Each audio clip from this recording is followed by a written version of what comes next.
This podcast is a member of the Place to Be Nation family. Visit us at placetobenation.com, the only place to be in your pop culture world.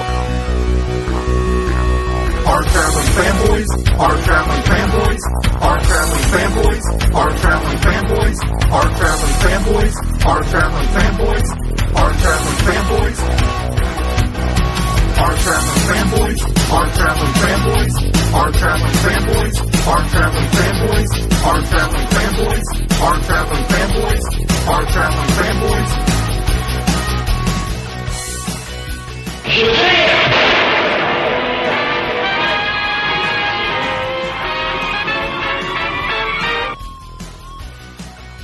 With me, as always, is my partner in the Hard-Traveling Fanboys, Nick Duke. The hell are we doing right now? We're coming to you live from the Hard-Traveling Studios, Ho-Ho-Loon Plaza, Vancouver, British Columbia, Canada. Nick, how are you? Bewildered. I don't know what's going on. Nick, I'm trying to reach an international audience here. I'm trying to up our downloads. We need more downloads in New Zealand, damn it. We gave those people an inordinate amount of time in the early days of this podcast, and it didn't pay off in anything. That's right. And, you know, honestly, it kind of reinforces our mutual decision to pull away from our targeted attempts at marketing towards the New Zealand audience. Mm-hmm. However, that being said, if you are listening from New Zealand, we thank you for tuning in. I am Greg Phillips. He is Nick Duke. We're the Hard-Traveling Fanboys, and we are continuing SHAZAM Month here at the HTF Studios.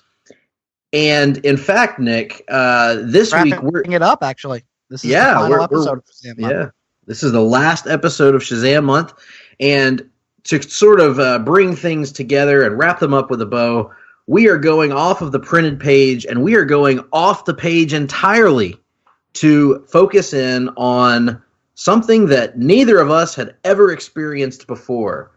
Thanks to the magic of the DC Universe app, we now have access to the 1970s SHAZAM TV series, restored and remastered. We sure do, Greg.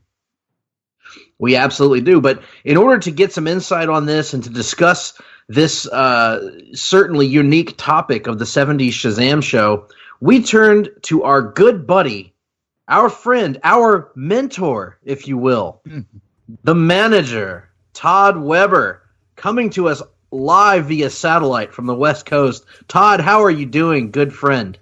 Yeah, I'm totally shocked you worked in a mentor joke already. Asshole. So, yes, I'm doing well. Thanks for having me back on here as we close out SHAZAM Month. Did you ever have hair as good as Billy Batson's hair in this television show, Todd?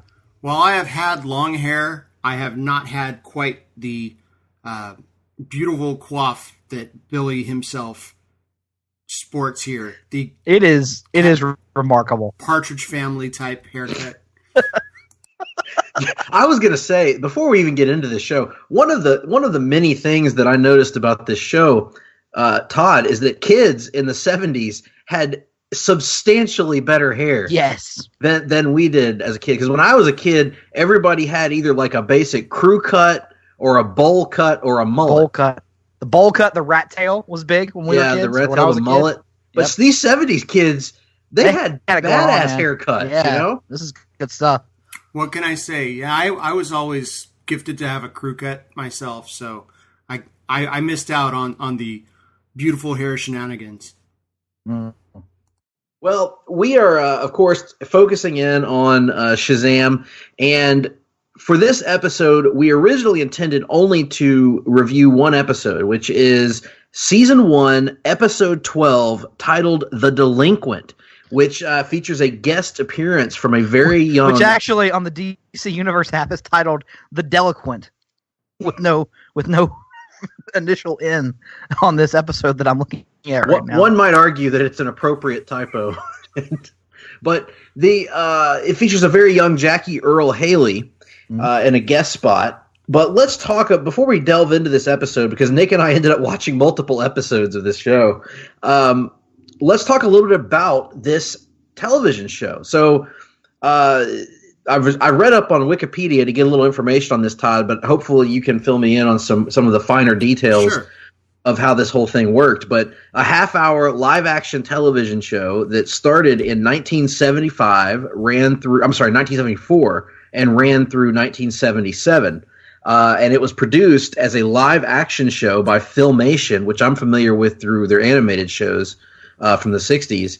But how did all of this come about? I mean, I'm not even certain. I guess that Shazam was owned by DC at this time. Yes. That they had bought out Fawcett. But how did all this come about, and what do you remember about this show? Well, first off, that's multiple questions. Let's talk about how the show came about. Filmation was a studio that was looking for properties, looking for things to get some of that valuable Saturday morning time. And so they would pitch things, and they didn't have a lot of licenses at this point. They were still doing Star Trek, the animated series. You may be familiar with that. And that was going somewhat well for them.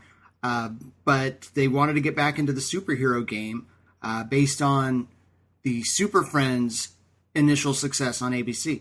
So they pitched an animated show featuring Shazam, who was the only DC character that they could get their hands on, specifically because they had contacts at DC from the late 60s where they had their animated shows. And, there was an animated Aquaman that was Filmation, animated Superman, Batman shows, but all of those characters were locked up by Hanna-Barbera for Super Friends.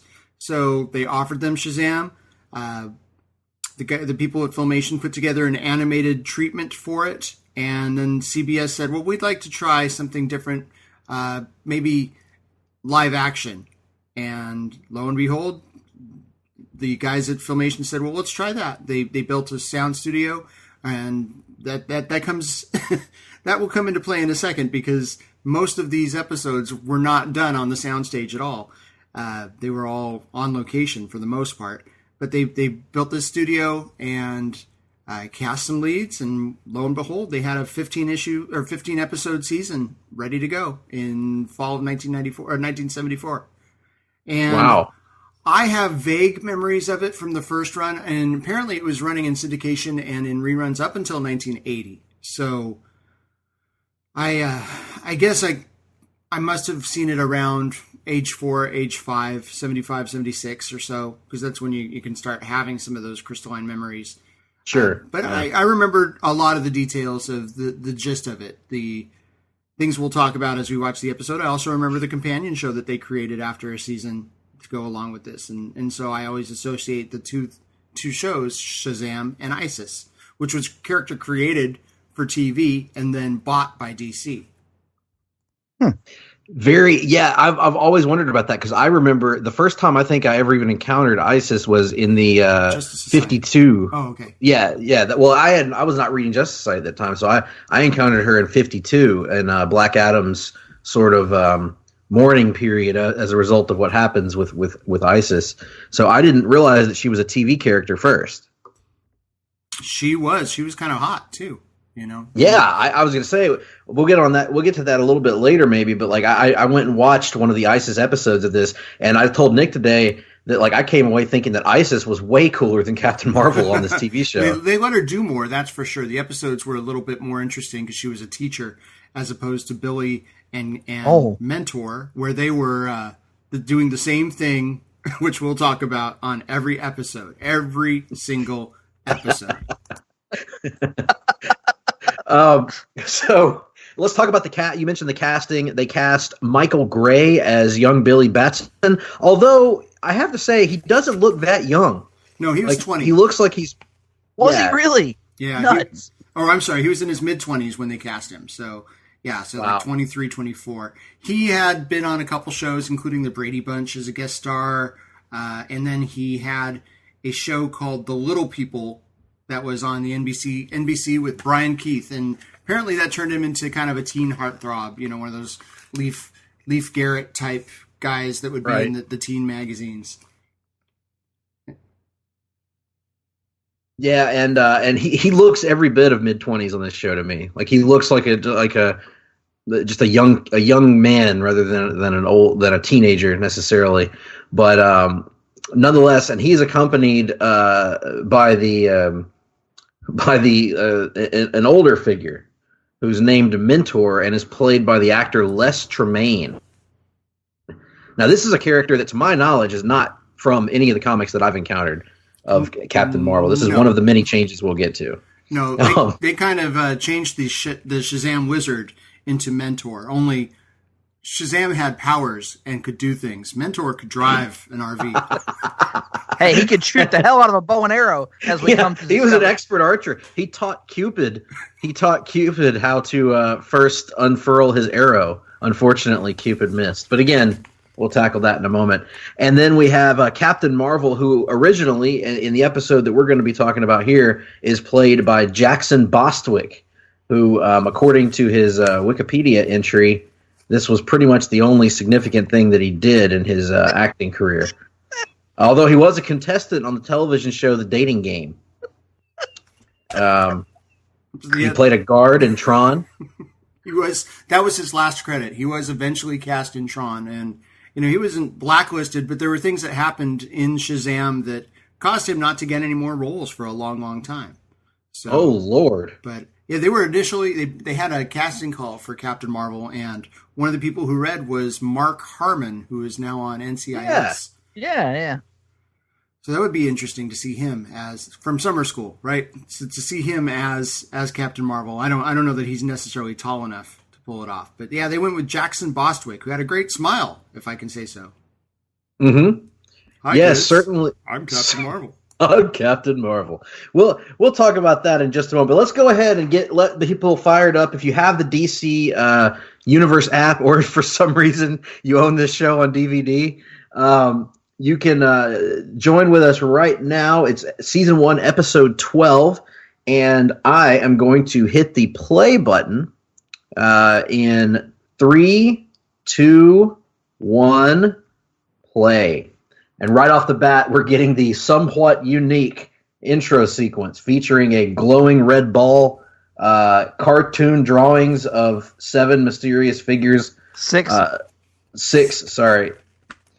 Titled the what does he call them? They are the elders, not the gods. Yes. They couldn't say gods because that would be a little controversial for 1970s television. Yeah, so the elders, who are of course all of the figures who lend their powers to Captain Marvel, with Solomon and Achilles and Mercury and Hercules and God, who else? Who am I leaving out? Atlas, yes, and they're all giving, they're cartoon figures, but everyone else in the show is live action. So the premise of this show, as opposed to what we've been talking about during Shazam Month, I think to this point we've pretty well got it established that young Billy Batson, he's an orphan, and he meets the wizard Shazam, who grants him the powers of the gods to call upon, if he says the magic word, and to help those in need, and keep at bay the 7 deadly enemies of man. We know Mary, his sister. We know Talkie Tawny, the talking tiger figure. And we know some of his villainous characters. Well, the best thing to do going into this is forget all of that. All you need to remember is that he's Billy Batson, and he says Shazam, and he turns into Captain Marvel. Everything else is different, as far as I can tell. We've got... and there you see a very young Jackie Earle Haley. Oh, my. And there's just no mistaking that that's Jackie Earle Haley. Mother. playing an ignorant shitheel here as well. Mother, I went to the grocery store. This is even before Bad News Bears. Yeah. Because Bad News Bears was, what, 76? Yeah, and he gets his big break then. So yeah. And so far we're just watching campers. We have no Shazam, no Billy, no Mentor. And we won't really get Captain Marvel / Shazam much in this episode, or in any other, really. No. Yeah. What I can tell. No. These shows seem to be heavy. This show relies heavily on you investing in the Mentor and Billy Batson dynamic. So let's explain that dynamic, shall we? In this series, Billy Batson and Mentor, who is an old man, of course, they drive around the country. I guess the country. They drive around in the highways and byways, as it's put in the intro, helping those in need in their giant RV with a lightning bolt symbol on the front of it. What do they do in between episodes? Well, apparently just sleep, I guess. I don't know. But I know that I went back and watched the pilot, and Billy mentions delivering the news at one point, which of course is a part of Shazam's past with Wiz radio and all that stuff. But that's never really brought up in any other episodes that I watched, including this one here. Can I ask a question right here? Why are Minter and Billy just hanging out at this summer camp? I'm going to speculate that this is just a place where there is porta potties, and it's a camping area that doesn't seem to be too saturated with summer campers. Also, don't ask questions like that. Okay. Also, young Jackie Earl Haley, little Norm here. He is the worst oarsman of all time. He just blatantly threw that thing in the water and then tipped over. Oh, the first of what will become, to me, the iconic shot of this series, which is a close-up shot of Mentor making a confused face. Ah! What's Captain Marvel, though, to the rescue as Norm is about to drown. Now, clearly, when he is, because Norm's down there in the water, he must first soar up into the clouds. He must fly the 15 feet away from the water that he was. Dive at a diagonal angle into the water. Yes. Oh Lord! Sorry, Todd, you were about to say something. No, this is too rich. I just put the captions on finally. They could not, there was no wire rigs back in these days, so they had to just literally drop him into the water. Yeah. And now, watch, instead of picking him from the water and flying him back to safety, he's just gonna swim really fast. Really fast. I think they sped that tape up. Oh no, they're dragging him from a boat. Yeah, he's holding the thing. You can see him hold the little bar. He's being dragged by a boat. Oh, Mentor is happy. Good. This is good stuff. We saved Norm. Yeah, you'd think that Norm would be happy that he had his life saved, but no, he's not that happy. Look how dry Captain Marvel is. This is like 74. Yes, is that what we determined? And this is just this is completely unrealistic for the South, because there's no way white parents are leaving all their kids under the supervision of a black teenager in 1974 down in these parts. Well, who knows exactly where it is? Did they say what state they're in, or are we just kind of assuming they're in the South? We're assuming not the South. Yeah, is what they're in the highways and byways. That's right. Well, they filmed everything in just kind of the recreational areas of Southern California, places they could go on location. And production was so cheap, they would do 2 episodes a week, and they would always be sure to start the second episode they filmed that week in the same location as they left, only they wouldn't call it that. They would just do that because it was cheaper. Billy's calling the elders now. Yeah, what is this thing? What is this red thing with the lights on it? It's called a brazier, and that's how he summons the elders. Don't ask. Did I just want these guys to be voiced by Adam West, or was one of them actually voiced by Adam West? One of them was, and he did the narration on the opening sequence too. There you go. I could have swore that was him, but I wasn't. I didn't want to, state definitively, because there were so many in this time period who kind of had that type of voice. But really, can you guys recite the line that Billy has to say when he calls the elders? No, I forgot already. "Oh, elders, fleet and strong and wise, appear before my seeking eyes." There you go. That's his version of the Green Lantern Oath. Well, it rhymes. So I'm going to have to break out one of my imitations since it's a rhyme. Do it. "Oh, elders, fleet and strong and wise, come before my seeking eyes." Leapin' Lanny Poffo makes Thank you very much. You on the Hard-Traveling Fanboys. That was fantastic. I discovered that the other night with on the Mothership podcast. I was able to pull that out, and I think it's going to stick around. I think. So. I think it must. I've also been working on my Lanny Poffo impersonation lately, but not with much success. I'll put it that way. Deeds, not words. Yes, I know what you're speaking. He's trying to orally pleasure himself. Yeah. So now what's happening? I don't know what the elders told Billy to do or if it matters, but now he's giving a lecture to the elders told him to make make Norm believe in himself, to make Jackie Earle Haley believe in himself. So of course he decides, hey, I had a good time at this survival course that I took a while back. I'm going to teach survival tactics to Norm to instill confidence in him. I don't believe that Billy Batson had a good time at a survival course. I don't either. So now Billy there are no hair care products in survival courses. No. Oh, look at the creepy smile on Mentor's face. He's really happy to be at this youth camp. Man, 70 shorts, they were right up there, weren't they? They were firmly Not huggers. on the inner thigh. Wait just a second. Here comes Greg with his defense of John Stockton. Go ahead, Greg. I knew exactly where he was going with that. There's nothing wrong with a short, Sometimes it helps with the flexibility and the agility. We're being joined this week by Andrew Chandler Fraser Garner, apparently. Well, so he knows all. You notice Billy's always wearing the same thing. Apparently, Yes. Wardrobe for Billy was 10 of these red sweatshirts with the yellow cuffs, 10 pair of the pants, and 10 pair of those matching sneakers. Yeah, and he's in it's a summer camp, and they're hiking through the hills. He's got to be like 1,000,000 degrees. This has got to be miserable for him. After I watched these episodes last night, I went and I watched the short animated film Superman Shazam: The Return of Black Adam, and there's what I assume must be an allusion to this show on there, kind of making fun of that very concept, Todd, where young Billy Batson walks to his closet and opens the door, and inside his closet are 5 of the exact same shirt, which he takes out and compares to one another and goes, before settling on one.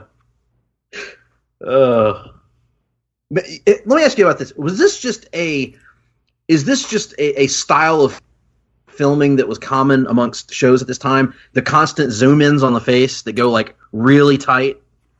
Most of the live-action kids shows at this time were done by Sid and Marty Krofft. So I have to say that's probably a yes. You think about the Bugaloos, and I'm trying to think of some of the other, Land of the Lost, certainly. Land of the Lost, it feels like it could be the same thing. They also filmed this because it had to have some special effects on 35 millimeter instead of 16. So I don't know if that gave them more play to do shots like that, but I think that was just kind of status quo for live action TV in the mid 70s. This has got to be an unacceptable safety risk here. Billy is having this young child attempt to rappel down a mountain. And hey, at least Jackie Earle Haley is doing his own stunts. No prima donna here back in 1974. No, absolutely. But if he falls to his doom here, see, Billy is not going to turn into Captain Marvel because he thinks back to what the elders said of you have to let some people learn for themselves. So as young Norm falls and repeatedly says he's losing his grip on the rope, I mean, this is not very responsible behavior from Billy Batson, in my opinion. He probably the wisdom of whichever one it was told him that Solomon. The wisdom of Solomon told him to just let him go. He'll be fine. He's not gonna hurt himself here. Also, the wisdom of Solomon told him to. Oh, never mind. I was going to do a biblical joke, and it's not going to make sense. Oh, come on. Here, Norm is not even trying to save himself. Just sitting there. He's just sitting there. He's frozen. He's frozen in place because he doesn't understand the value of friendship, Nick. We had a literal cliffhanger on that that cut. And, of course, Billy can't transform to Captain Marvel here and save him because he has a secret identity, right? No. That's not why.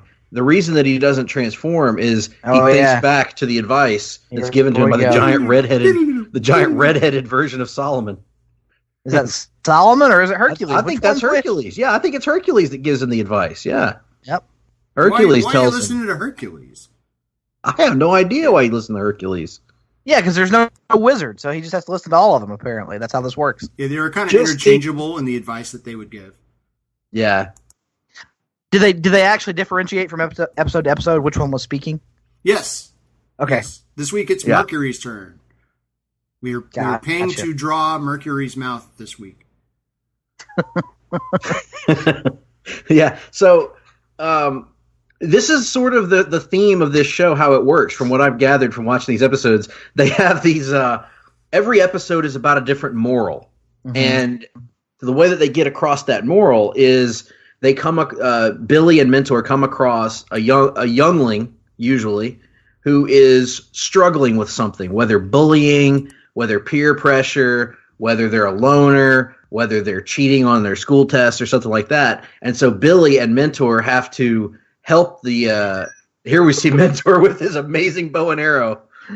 Looking not unlike a silver Oliver Queen, honestly. Yeah, I was just thinking the hair and the mustache and stuff. Yeah, I could see it. Things went really bad. He took Felicity's death very hard. He decided to find a young ward and travel around in an RV. So they just go around trying to solve problems for people. And in the process of this, things happen like, the forest catches on fire, or, young Norm gets lost in the woods. And so they have to call upon Captain Marvel to help in those situations. But don't expect villains here. There's nothing in the way of villains. There's nothing in the way of a physical threat for Captain Marvel, at least in the episodes that I experienced. Here, for instance, there could have been a physical threat for Captain Marvel, as we're about to see, because we're about to meet a goddamn bear. But what does the bear do when Captain Marvel shows up? It just turns around and walks off. Do they keep the motorcycle inside the RV? They put it on the back. Okay. The first season they had it on the back. The other two, apparently they didn't. So Billy lost the motorcycle somehow. Apparently, I read that they had insurance concerns about the motorcycle. First class production here. Jackie Earle Haley stole the motorcycle and took it to Bad News Bears. Or it was Danny Bonaducci, who also was on an episode of Shazam here.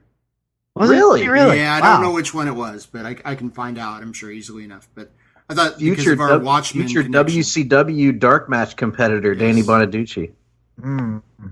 Handsome individual. Yes, almost as handsome as Jackie Earle Haley.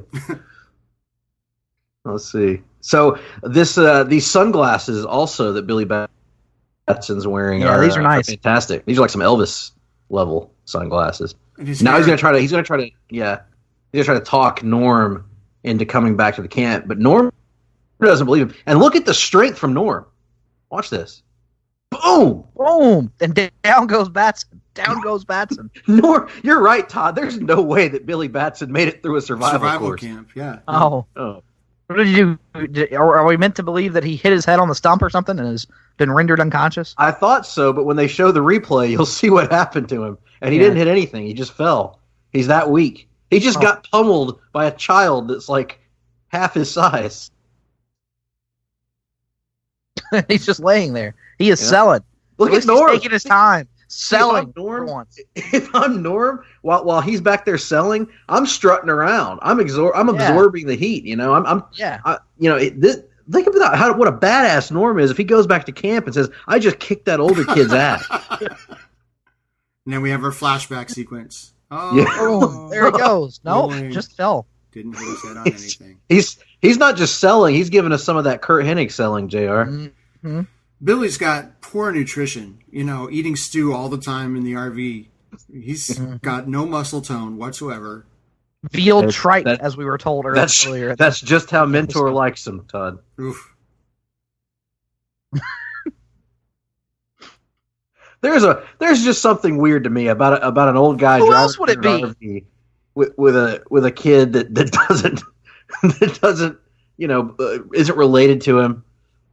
Oh. Weird. Oh my! Here's some bait for the teenage girls back in the day. Splashing young Billy's face, rubbing it with water. Well, oh, there he is. Oh, there he is. Now, this is the best part of the episode. Yes. This is for those. So wait a minute. So Todd, you were saying a minute ago that apparently the motorcycle was an insurance concern, but a fucking bear. Bear wasn't. Apparently they had. Well, we haven't seen the bear in the same shot with them yet, have we? That's true. But apparently they had some kind of lure to get the bear away, and Billy's Michael Gray recalls that it was the smelliest thing he can recall the smell of what they used to get the bear to turn away to this day. That was their saving safety feature, a lure. What if it didn't work? Well, Yeah, Ron trust Jack, us, you're kid. they had a Trust bow and us, it'll arrow. work. Oh God. This is amazing. This should have been the whole episode. What Yeah. could possibly go wrong? Just the bear chasing. The bear people. chasing this child. Jack Now he's Earl up on Haley's his shock hind face. legs. Yep, Mentor is going to have to shoot him with his arrow. Run, child. No, stay where you're at, Norm. You're such a badass. You just kicked Billy Batson's ass. Why don't you try the bear? Why don't you go push the bear down, Norm? Oh, look at Billy just finally making his way to his feet. He's like Earl Hebner when he got bumped in a match. There it is. Staying unconscious. Now Earl says the bear was in on it, Greg. Earl says a lot of things. We're going to wrestle the bear for 60 minutes. There goes Captain Marvel. Now see, Now you think business is going to flying pick up, with right? the trees here. Why didn't he fly with the trees earlier when he had to save him from drowning instead of going, up into the sky? Well, here's the other thing. You would think business is about to pick up here, right? Captain Marvel's going to fight a fucking bear. Yeah, he's going to stop this bear from killing. Look at this from bear. killing- Look how fast this bear is, too. Yeah, this is looks going to like be a good circus fight. bear or a dancing bear. Yeah. This is going to be a good fight, right? And now you got Mentor lining up his shot to shoot to murder the bear. And Captain Marvel, here's what he does. Oh, he stops the arrow. But now you might think to yourself, Captain Marvel is going to fight the bear. No. The bear suddenly has interest in eating the child. The bear was hungry, clearly, and he was going to eat that child. And now the bear stern look causes him to leave. The bear saw Mentor and said, I better get out of here because I know what he's about to do to that kid. Now, Captain Marvel here, Todd, is it fair for me to say that he doesn't he looks not unlike a young John Schneider? Yeah, same kind of look. Yeah, good looking, Dukes of Hazzard, big teeth and good looking blue eyes. Hey, are we actually going to see a reverse transformation? We don't see this very often in the show, where they run the tape backwards. Oh, cool! They do. They literally run the reel backwards and he turns. And back. so, in this episode, we're like 20 minutes in, and I would say maybe 2 minutes of screen time total for Captain Marvel. Is that kind of par for the course? Boston was paid by the minute. I was trying to shoot on the high end, but yeah, this is really a show that is far more enamored with Billy Batson than it is with Captain Marvel. It seems. Well, they wanted to keep your attention, So is he going to change now? Are we going to? Although it's very predictable, get Captain Marvel in the first 10 minutes and then, or the first 7 minutes or so, and then at the very end. I was going to say, from the episodes that I watched, most of these issues could be solved very quickly if he just transforms into Captain Marvel from the get-go. Yeah. Oh, here we go. So for some of these course, things, they all end with a PSA, right? Yep. Like with a little statement of the moral. And they Captain filmed Marvel all these has morals the same day. Really? Yes. And that's why he looks like that's why he's high on Quaaludes in this. There's a lot Before we can like others, we have to learn to like ourselves. Did Captain Marvel ever speak in an actual episode? Because I don't think he spoke in this one. Yeah, he does. He said we got to get Billy there to meet the boys. Oh, that's right. You're right. Yeah, he says stuff. Yeah, he talks. Yeah. He talks to Isis, and he talks to in the first episode, he talks to the kids that are stealing. Yeah, doing vehicles. The joyrides. Yep. The joyrides. Yep. Those guys, I want to hang out with them. They were very cool. I know they were really cool. So for the joyriders, man, that was pretty. They had green screen, but they also would do a thing where they rigged him to the top of a pickup truck and then filmed from the below, and so you could see the trees behind him as he went. Yeah, that had to have been what the second flying sequence was in the episode. Then that's actually pretty creative. Just want to see what that looked like out of context, Oh, I know. Yeah. Well, the funny thing, this show is like, in some ways, it's such a historical oddity to me because it's a live-action comic book TV show. What was contemporaneous with this at the time? Was it like Wonder Woman? Was that on yet? It was in between Wonder Woman. So the very bad Wonder Woman Kathy Lee Crosby movie had aired, and then they said, Scheimer, who the creator of the show, said, we can do better than that, but I think we can do this on TV now. And then after this came out, she came in, and then Hulk was a few years later, so there was almost nothing. Yeah, so it's kind of in this kind of no man's land territory because obviously the Incredible Hulk show everyone remembers as being a classic. But yeah, this one I'm not, I guess I was expecting something with a little bit more fidelity to the comics. But watching this, man, I got to be honest, this was brutally bad. Yep. Outside of the unintentional humor. Todd, what did you make of this one and this particular episode that we were talking about? Well, I think it holds up if you're going to make fun of it. It is a Right. relic of its time. You can see what kids my age were watching as children being presented with. Episodes couldn't be too violent or too realistic, but boy, it's weird to have the Billy and mentor relationship the way it is. And apparently nobody blinked at that back then. Nobody. They didn't, if it was his grandpa, sure, I'll buy it. Nope, nobody said nothing. Mentor was just the guy that was taking Billy around the country who was apparently on assignment. I think they said he worked for the radio station one time in all of the episodes. And this show was a hit. The show was second in its time period the first season, and then number one in its time period the second season. Really? Yeah. Wow. It was a big hit. It's so weird because I don't think I was even aware of it until maybe a year ago when I happened to see it on a Wikipedia listing. So I remember it's they weird that it showed- would have so popular, then yet it didn't really stick in terms of the pop culture legacy aspect. Yeah. I knew about it maybe when I was in just out of college, and they used to show reruns of it on E Network or something like that, or WGN, or one of those channels I don't watch very much. But I would flip the channels and I'd be like, "Hey, that looks like Captain Marvel," and I'd watch it, and it was this show. I would never watch an entire episode, but I was aware of its existence. So, but that was how I became aware of it because you don't hear anybody really talk about this show much, No. do you? No, not too often. I mean, it's kind of a thing that people of my generation acknowledge was a thing, but we were much more into Super Friends, big picture. Mm-hmm. Things like Super Friends had a much greater effect and led to us reading comics and things like that. Shazam, even though they changed the comics slightly around 1976 to accommodate the show, they had Uncle Dudley grow a mustache and start wearing the stupid jacket and acting like Mentor. It was still Really? Uncle Dudley, yeah. I don't think it lasted more than a year or so. But yeah, there was a run in the DC Shazam book where they did kind of co-opt this scenario. Wow. Did they have the RV as well? I believe they did. Wow.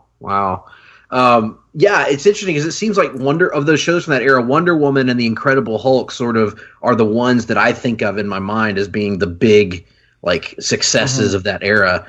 And then even stuff like the much ballyhooed Marvel shows of that time, Spider-Man or Captain America or what have you.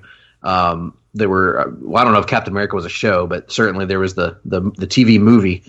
But This one is just very interesting, and it's funny because I was looking through some of the people that have guest starred on here. We mentioned earlier Jackie Earle Haley, but there have been several guys and women as well that guest starred on this over the years. So obviously it was successful, but man, this is one that just does not hold up well outside of making fun of things like the Mentor Billy relationship, the weird, incredibly weird live action / still animation sequences here with the elders.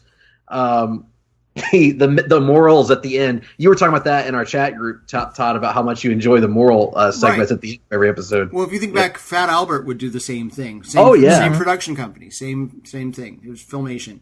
So I think that was just a formula that they used to summarize it. And I don't know if they got special governmental benefits from doing that. Sometimes they would have an educational consultant on the show to help with that, or you look in the credits, they had some kind of accreditation. So that was a thing that you heard even in up to G.I. Joe. You would see those things. Yeah. The more you or knowing is half the battle. Right. But yeah, what's great is the Wikipedia entry on this show has the moral from each episode. Listed underneath it. For instance, the first episode's moral is, it's important to do what you know is right and not get conned into doing something dumb just because somebody calls you names. It often takes more courage to do what's right than to go along with the crowd. Good little moral there. And then let's skip down a couple a couple of episodes here. And where did it go? Here's one. Here's one of my favorite morals. The desert and traditions of other people have much to teach us and must be preserved for future generations to see and to know. So, yeah, that must be the Native American episode. Yeah, it says, 2 men have been digging up Indian artifacts in the desert and selling them. An Indian chief and his grandson, Johnny, try to get them to stop, but are unsuccessful. Billy and Mentor offered their help to keep these priceless treasures where they belong. Now, admittedly, that sounds like a slightly more interesting plot than boy is a loner and doesn't like other people. But I bet you it's not. No! If you've seen one Almost episode of sure they're Shazam, not. you've basically seen them all. Even though Jackson Bostwick, I can say that, allegedly got injured halfway through season 2, and they found the cheapest replacement, quickest replacement they could in former boxer John Davey, another guy who had no credits, kind of a bumbling guy. He wasn't as good looking as Bostwick. Bostwick ended up suing, saying there was a communication breakdown, that he was supposed to be let off. And the producer said, no, you should have been here. So it went on for years and years. And not good for any of their careers, apparently. Yeah, so despite the sort of drug-addled appearance of Bostwick in the moral of the episode that we watched, he at least looks like a hero. John Davey looks like some dude from a bar that they just pulled in. I just found the picture. Oh, yeah. Lord. Hello. And they said, we're going to need you to squeeze into this suit. Yep. Same suit. He might as well. John Davey might as well be modern day John Daly from the PGA Tour. So this guy just does not look like a hero at all. He looks like he's intoxicated. He looks like he's been out of work for some time. And then I'm looking at his filmography. He made his last acting appearance in an uncredited role in what 1980s cult hit? Which one? Davey. What? Davey or Bostwick? Davey. Bostwick was in Tron. Yeah, Bostwick was in Tron, as we discussed. This was earlier. a TV show that was a somewhat of a cult show in the late 80s. Oh, I don't know. No idea. Twin Max Peaks. Headroom. Max Really? Headroom. Okay. Yep. Matt Frewer. He was in the episode Blipverts. Yes, he was also in Davey was also in an episode of MacGyver as State Trooper. The same role that would later gain great infamy in WCW via the Highway Patrol gimmick for Sergeant Buddy Lee Parker. I did not know that. So Learn something new every day. yeah. So Shazam. Let's kind of wrap up our thoughts on this series. I did want to mention this though. In the end of season 2, there is actually a crossover episode with Secrets of Isis, and we talked about earlier the character of Isis. She was just so much cooler in this episode of Shazam. You get the typical, okay, these kids are in trouble.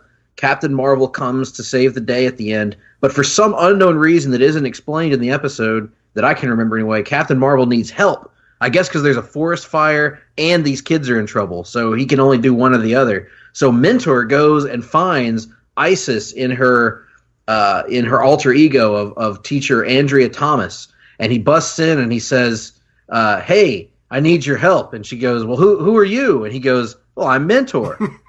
And she goes, "Oh, well, who sent you here?" And he goes, "The elders." The elders? Sure enough, the elders. So Andrea, the rather ravishing Andrea Thomas, transforms into the mighty Isis, and she goes, and so Captain Marvel is trying to help these 2 people with their problem by, like, pulling their foot out of stones or whatever.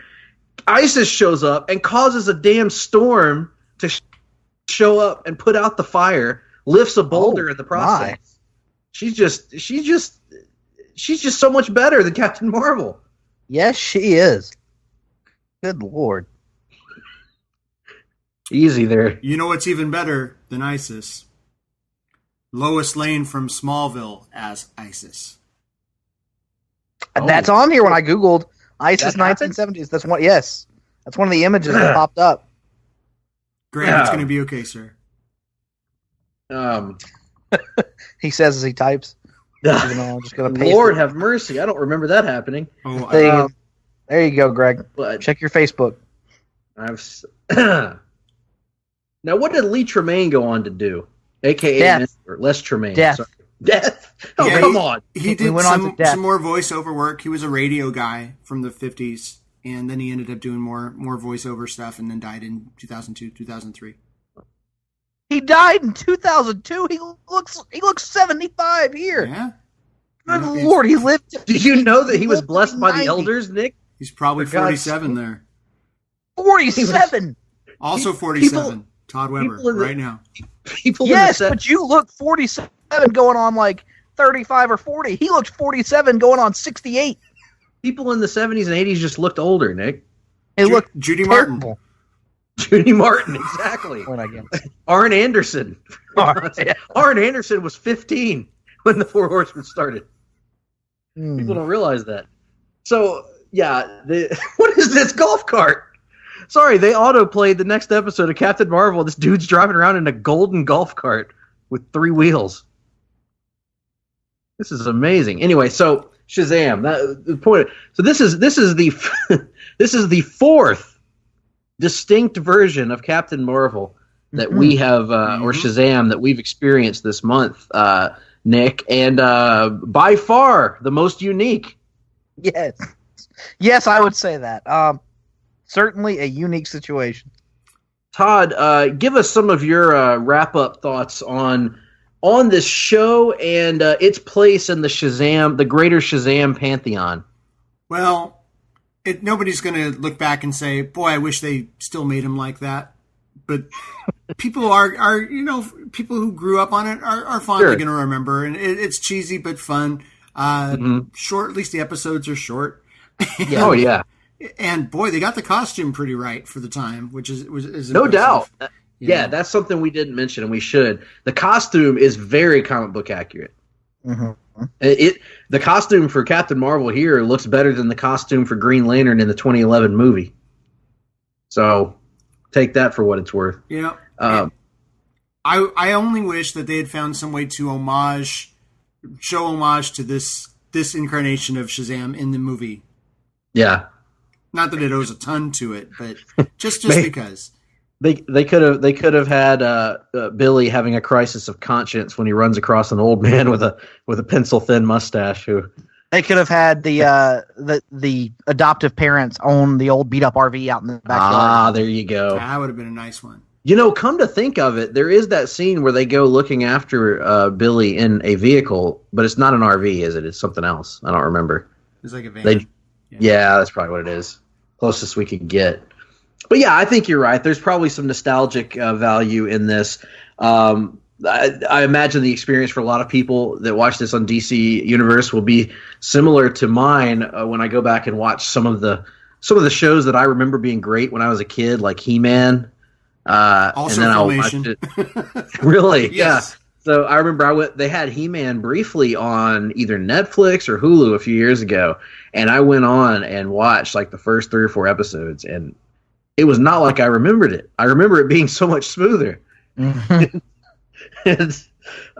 yeah, that was my experience with the Turtles when I tried to revisit that. Gosh, and quickly realized it's best to leave that where it was. Well, Todd, one of the things that you were mentioning to me was the story about the restoration of this show, because we should mention this. This has been remastered and looks fantastic. The video there's a documentary on DC Universe about that. It's called Restoring Shazam or something like that. And Todd has actually viewed it, right? I did. It was fascinating. They're going frame by frame on some of this stuff, just cleaning it up, digitizing it, and making it look really not 50 years old. Well, 45 years old. No, it looks brilliant, man. The picture quality is just fantastic. It's better. It's a lot higher than some of the picture quality on shows that came later that we have access to. So It's probably not too far removed from Lois and Clark video quality, which hasn't really had any such process done to it. So, very, very impressive stuff. Oh, I do too. I mean, totally. Somebody must have loved it in Warner's archives because they put some major time into it, and there's not a ton of episodes, so it wasn't that long of a thing, that exhaustive of a process. But still, it's nice that they did that, and I wish we would see some more of the shows of that era cleaned up like that. Totally. And one other thing I want to mention about this show is that it's a good thing about shows in the 70s is we see a lot of shots of like live animals in this show, whether it be the bear. Here I'm looking at like a bird of some kind. We also see shots of like elaborate car chase sequences and things like that. Maybe not elaborate, but sequences where they're driving through cities and towns and stuff like that. Today, that would all be probably badly CGI'd on a TV show. Yes. So it's kind of refreshing to see actual creatures and actual vehicles used in these sequences. I've just grown so accustomed to the mediocre TV CGI effects. And stock footage, stuff like that, B-roll. Right. So, yeah, I mean, it doesn't necessarily look any worse than an episode of Chips. Yeah. And actually, I was going to say Billy Batson doesn't look unlike a young Eric Estrada in some ways. At least he has a similar hairstyle. Those feathers, man. Oh, yeah. That was the style. I would give anything to have hair like that, or hair at all right now. But it's just not in the cards, baby. The elders haven't granted me that ability. Good Lord, what a creepy smile he's got. So, with all that being said, Todd, tell the folks where they can contact you through social media, and tell the folks what you have coming their way. You, I don't think I mentioned this at the beginning, are, of course, the host of Conversation Comics and Binge Please right here on Place to Be Nation Pop. Tell the people what they can expect from you and how they can contact you via social media. Follow me at Todd Weber Guitar on Twitter, at Guitars of Green on Instagram, although I don't Insta like some people Insta. And I've got Binge Please probably dropped a week before this episode came out, the previous Saturday. So check that out. I talked a little bit about Game of Thrones episode 1 of season 8. And then Conversation Comics dropped a few weeks ago. We're still talking about the Dark Phoenix saga with our good friend Tim Capel. And you never know. I'm one of those guys that will be on a lot of shows these days here on Place to Be Nation Pop. There you have it. And, of course, Todd is the production genius behind many of the shows that you hear on Place to Be Nation Pop, including for 150, what are we on, 8 consecutive episodes. Oh, yeah, 158, yeah. The Hard-Traveling Fanboys, which is the longest running weekly episodic comic book podcast in all of Place to Be Nation. Yes, it is. and so Todd is the guru that makes it all work. That's why we refer to him as the manager. And much like Bobby the Brain Heenan, he signs our contracts. He makes sure that we're getting things done, and he would never ever trade our services to the Doctor of Style Slick. Right, no, Todd? No. If I were to give you up to anybody, it would probably be to the Mouth of the South, Mr. Glenn Butler. Oh, there we have it. The Mouth of the South, Jersey. No, I don't know where he's from. Connecticut. South Connecticut, yes. Well, Nick, you and I can be reached on social media at gphillips8652, at nickduke87.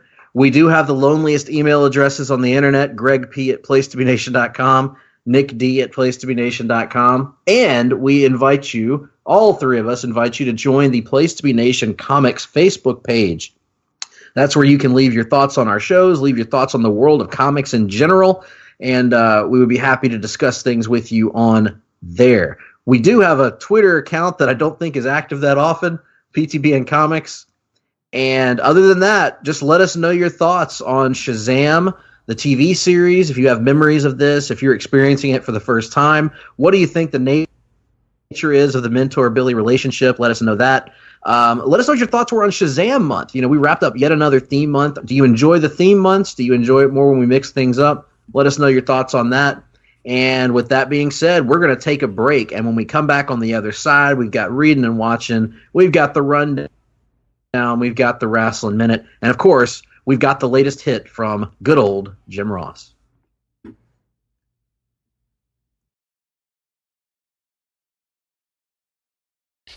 Promotional consideration paid for by the following.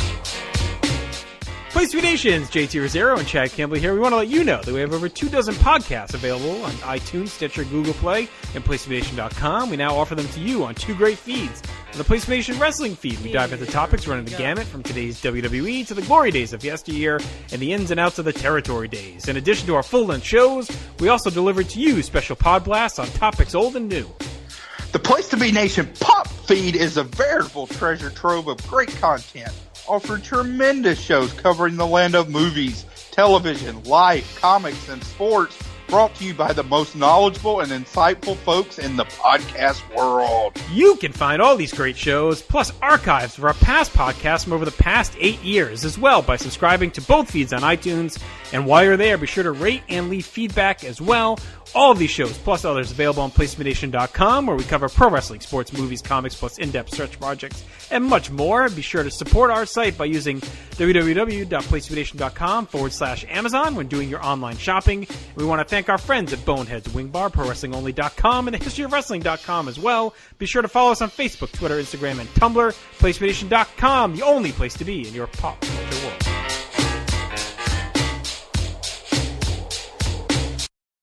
Wow, Nick, we are back in the Hard-Traveling Studios on exactly the same date that we were recording the first half of the show a few minutes ago. Yeah, just a few minutes later, actually. We took a little break, got a little drink of water, swig of water for the working man, if you will. You know, let you listen to some of our advertisers so we could pay those gimmicks that come in the mail they call bills. Man, we hadn't made a Steve Austin podcast reference in what feels like a dog's age. That's because Steve Austin hasn't recorded a podcast in what feels like a dog age. Is that true? I don't know. Yeah, I just stopped listening. He's been on an audio, a whoop-ass audio hiatus for quite some time now. Well, you know, I hope that hiatus winds up being shorter than a... Never mind, I'm not going to go there.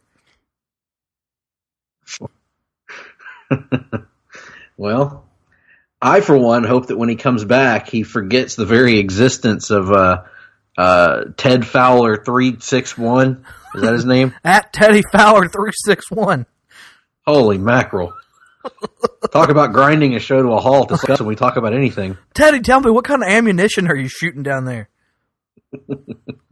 Well, Steve, now, Ted, I saw a buck the other day, but I held off on it because it was only a 6-point. What about you? What you been seeing out there? Good Lord. Anyway.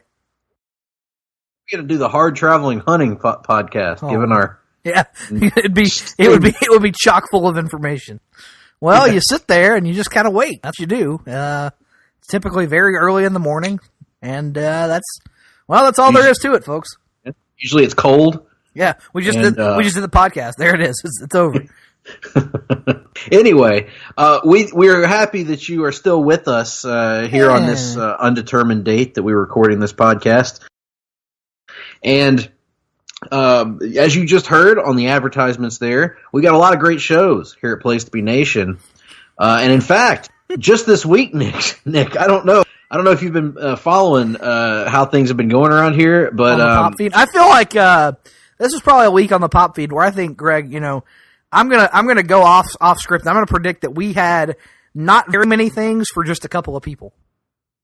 Well, in fact, you'd be wrong. Oh, Nick, wow! If you were to make that suggestion, because we actually had a busy week on the Pop feed with a little something for everyone. Shut the front door.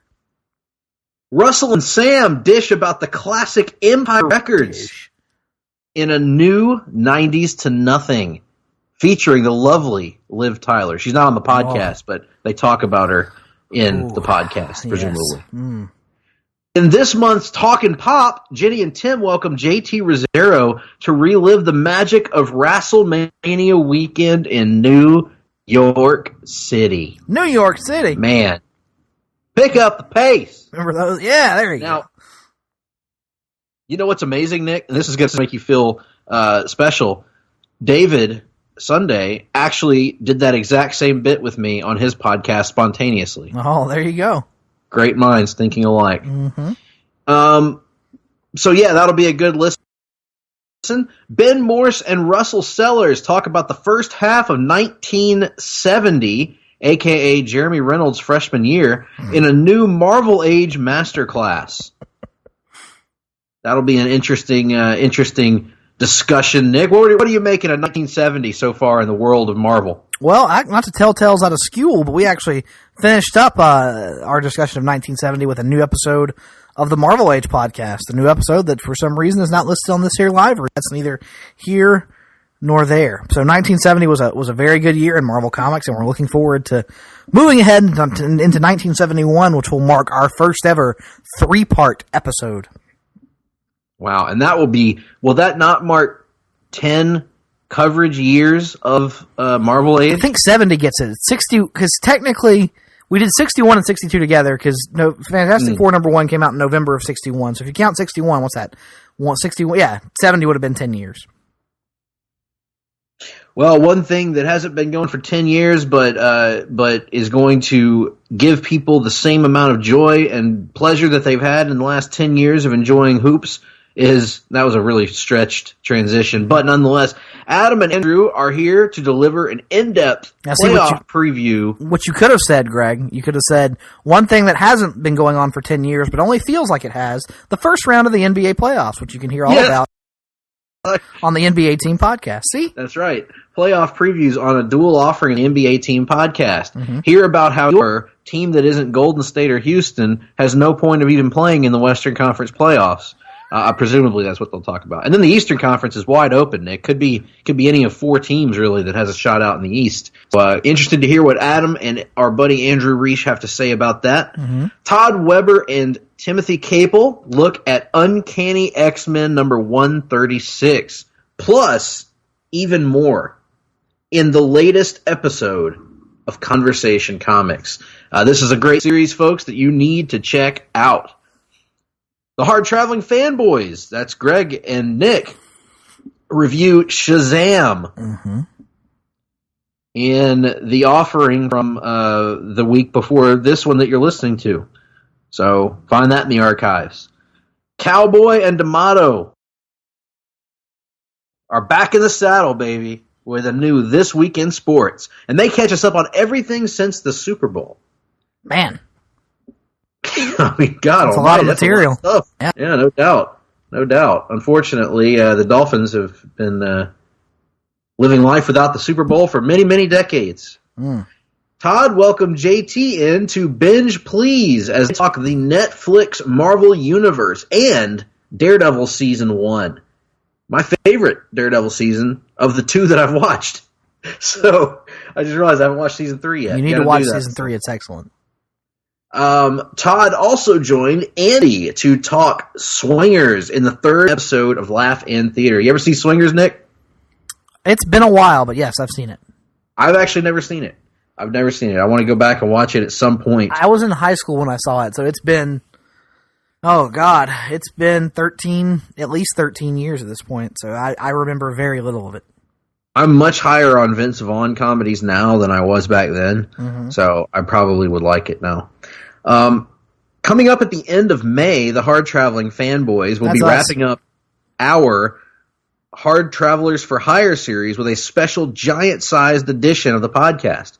Greg and Nick, will be joined by past guests for a retrospective look at the highs and lows of the Marvel Cinematic Universe.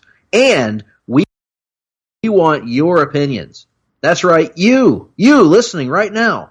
After you've seen Endgame, send in your full ranking of the MCU movies from 1 through 22 to nickd@placetobenation.com, one of the 2 loneliest email addresses on the internet. Also send them to gregp@placetobenation.com, but I typically do all the figuring on this here show whenever it's figuring time. I ain't no mathematician. I'm here for my written word. That's why I've produced so much content for the site. It was your understanding there would be no math. Mm-hmm. The full composite rankings for Place to Be Nation will be revealed on the show, so get those ballots in and make your voice heard. Make it hurt. Wow. Nick, what's going on over at the Wrestling Feed? Well, over at the Wrestling Feed, Greg, there's a premiere episode of the new podcast, Making Towns with Friends, where Steve and Rich explore what could have been if a Money in the Bank match had occurred at every WrestleMania since Inception. Mm-hmm. Now, does that Just the mean movie every Inception? WrestleMania since Chris Nolan's Inception? I don't know. Right. It's their own personal spin on the what if concept, and they may or may not have pitched that to us as an episode of What If that we may or may not have planning on doing for that What If show that we've done a couple of times, but that's not for us to say, quite frankly. Moving on, JT and Scott were joined by the manager, Todd Weber, for episode 517 of the Place to Be podcast, and they broke down the March 1989 MSG House show. Man, thrilling stuff there. Finally, JT and Jad returned to the Wrestling War Zone as they finished off 1995 with a discussion about Starrcade. Now, Starrcade 1995 is notable for being a good Starrcade that doesn't involve which main event wrestler, Nick? I'm not. Let's see here. I'm gonna say 95. Doesn't involve Hogan. That's correct. Well, Hulk Hogan, it was fulfilled all of his contractual obligations. It was the New Japan Starrcade, right? That's right. New Japan versus WCW. Right. Are you trying to make some sort of point? Are you trying to make some sort of No, comment? of course not. Are you trying to cast some aspersions, Greg? Are you trying to inject our podcast with a bunch of typical live chat snark? I would never do such a thing, Nick. I'm just making a point. I'm just saying that the previous year's Starrcade What's your point? was headlined by Hulk Hogan and the Butcher, and the next year's Starrcade did not have Hulk Hogan anywhere on the card. Was the Butcher on the card in 95? No, the Butcher was not on the card. We're not sitting here talking about the Butcher, are we? We're not talking about the Butcher. No, we're not. That's a good point. In any event, be sure to check out our social media pages and message board at bigelow34.proboards.com for information on joining our greatest WWE pay-per-view and TV match ever project. Get in on the conversation today and start researching your list. Compile spreadsheets. Argue with Dave Meltzer on Twitter. It's the best way to start on this. And be sure to check with all your favorite, the top tastemakers on Twitter to determine which matches make your list and which ones shouldn't. And finally, be sure to check out PlaceToBeNation.com as things are getting back up and running there with plenty of projects and reviews to come. Content will be picking back up in the days and weeks ahead. Nick, how many Hulkster matches made your list? I haven't submitted a list. But I have heard through the grapevine you may have compiled a preliminary list. There's a draft list, and then how many Hogan matches are on it. They're none of your business, Greg. We don't talk about people's voting preferences here on this show. We are apolitical whenever possible. Preliminarily, there might be a couple. There might be a couple. There might be, as LeBron James once said, not 5, not 6, not 7, not 8, not 9. I don't know. Yeah. We'll see where the number lands. There might be a couple. There might be. Yeah. What do you care? What of it? How many Bret Hart matches are going to be on your list? We're not here to discuss that. Well, see, that's an example of why we need new tastemakers, Greg, to help us overcome our own personal biases. Right. You're damned right about that, Nick. I'm glad you can be honest about that. Because maybe I do overrate Bret Hart matches. Maybe instead of Bret Hart, I should focus on, I don't know, Gold Dust matches. Gold Dust matches would be good. Who else? I don't know. Somebody. There could be I'm sure there's some Cassius Ohno matches I could talk about. He is fat, so that probably makes it better. He's a large man. Good wrestler, though. Cue Todd Weber to talk about whatever his metabolic condition is that makes him fat. I didn't say there was anything wrong with being fat. I just said he was fat. Hell, I'm fat. Who else? Yeah. Who else was fat was Bam Bam Bigelow, and he was good. Awesome. Yeah. I'm fat. On his head. I'm fat, and I suck at most things, but that doesn't. I don't suck at most things because I'm fat. I just happen to also suck at most things. Yes, and in fact, one could argue that the reason we're fat is because we suck at things. Yeah, we just gave up a long time ago. Stop trying. Exactly. Now that I'm almost bald and you are bald, we should get flame tattoos on our head. Maybe that's an awesome idea. You realize we've been back from the break for almost 15 minutes and haven't talked about a single thing of consequence? No one cares about comics anymore, Nick. They're passé. It's over. We've moved on to other stuff now. We're in a post-comics era of the podcast. Yeah, We're like, post grunge happened in music, or post comics now in the HTF. Mm-hmm. We're here to talk about other things in pop culture that tickle our fancy. Let's talk about that Game of Thrones, huh? No, let's not. I've never watched any of it. Let's talk about some Game of Thrones, man. How great is Game of Thrones? It's picking up the pace, from what I understand from the Twitterverse and everything. Oh, excellent! Yeah, whenever you finally carve out the time to watch it, I will be stunned if you don't just absolutely love it. No, I'm sure I will. And especially early on, there's a let me just say, it hooks in you early. I'll put it that way. It gives you a reason to keep coming back, if you know what I mean. And I know that it's a show after your heart and loins, in that, from what I understand, no character is safe from being brutally murdered. No one is ever happy, and it's wonderful. It is the best thing. Like, pretty much the first episode, something terrible happens, and then it's nothing but a series of terrible things happening to people for 8 years. It's great. And there are tits and dragons along the way. I mean, what more can you ask for? Misery, tits, dragons. Those are like the three food groups. My favorite childhood board game was actually Tits and Dragons. Tits and Dragons? It was a good one. Mine was Misery and Tits, so it's interesting that we have that crossover. Well, let's end this frivolous session and move on to our weekly look at the news and notes in the world of comic books, Nick. Mm-hmm. It's a segment known the country over. And by the country, I mean Canada, particularly Western Canada, over as the Rundown. Welcome to the Rundown. Yes. Oh, my God. Mm-hmm. It's the Rundown. Yep. And how else to start the Rundown? How else, indeed. But with a little look in the DC Universe. Particularly the DC Universe app. Yes. Like how I stretched that out there? Not really. Well, you better learn to love it, pal, because it's the best thing today. Best thing going today. There it is. Now, production on DC Universe's Swamp Thing unexpectedly shut down this past week. As the show will be shortened from a planned 13 episodes down to 10 episodes. Mm-hmm. Now, this initially sparked a lot of concern about the future of the DC Universe app due to websites speculating. However, a report came out just a few days ago saying that DC Universe's app is safe, that it is performing above expectations, and that this was a, quote, creative decision, whatever that means. So, well, here's the thing that happened. They cut it down to 10 episodes instead of 13. That's a short season, in my opinion.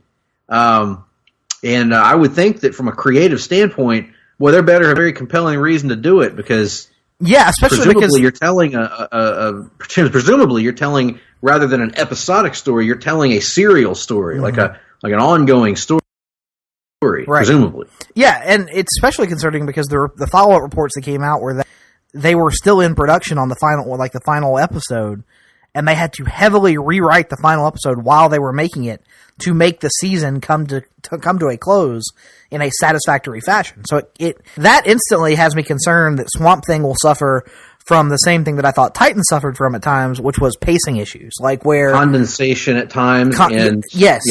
Just strong stretches of nothing happening and too many stretches of too many things happening at one time. Like, just a poorly paced show, in my opinion, is what Titans was. Titans had a lot of great things in the first season, but I think pacing was not one of them. And this instantly has me worried it's going to be more of the same. Yeah, I had the same thought. Even though I like Titans more than you did, I had the same issues with some of the pacing, and that was my initial thought on this. I mean, it does create some level of concern that Swamp Thing could turn into Swamp Ass. What about strutting that ass? Oh, if only we had a movie about strutting that ass. Now, see, I don't have such an attachment to a character, Nick, that I'm not willing to have that character put in a situation where it reenacts strutting that ass. Okay, strutting that then ass. Let me propose then that for the strutting that ass. For the new Green Lantern movie that apparently is never going to come out, that the Lantern Oath be replaced with strutting that ass, strutting that ass, strutting that ass, strutting that ass. Strutting that ass. I'm good with it. Just imagine it. You say that. He takes it out. You say that. He sticks the ring into the lantern. into the lantern, and he says to himself, Now, if it's Doiby Dickles saying strutting that ass, "You strutting that ass," that turns it around. Green Lantern, I seen you strutting that ass. Oh, perfect. Lord. Anyway, let's stick with DC Comics, shall we? Sure. Let's move over to The Suicide Squad, which is written and shall be directed by none other than It'll be directed by James Gunn and one other person yet to be named.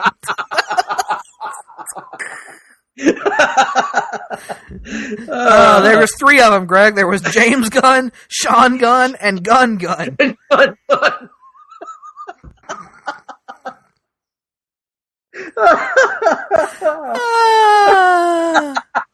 Oh my God. Whew.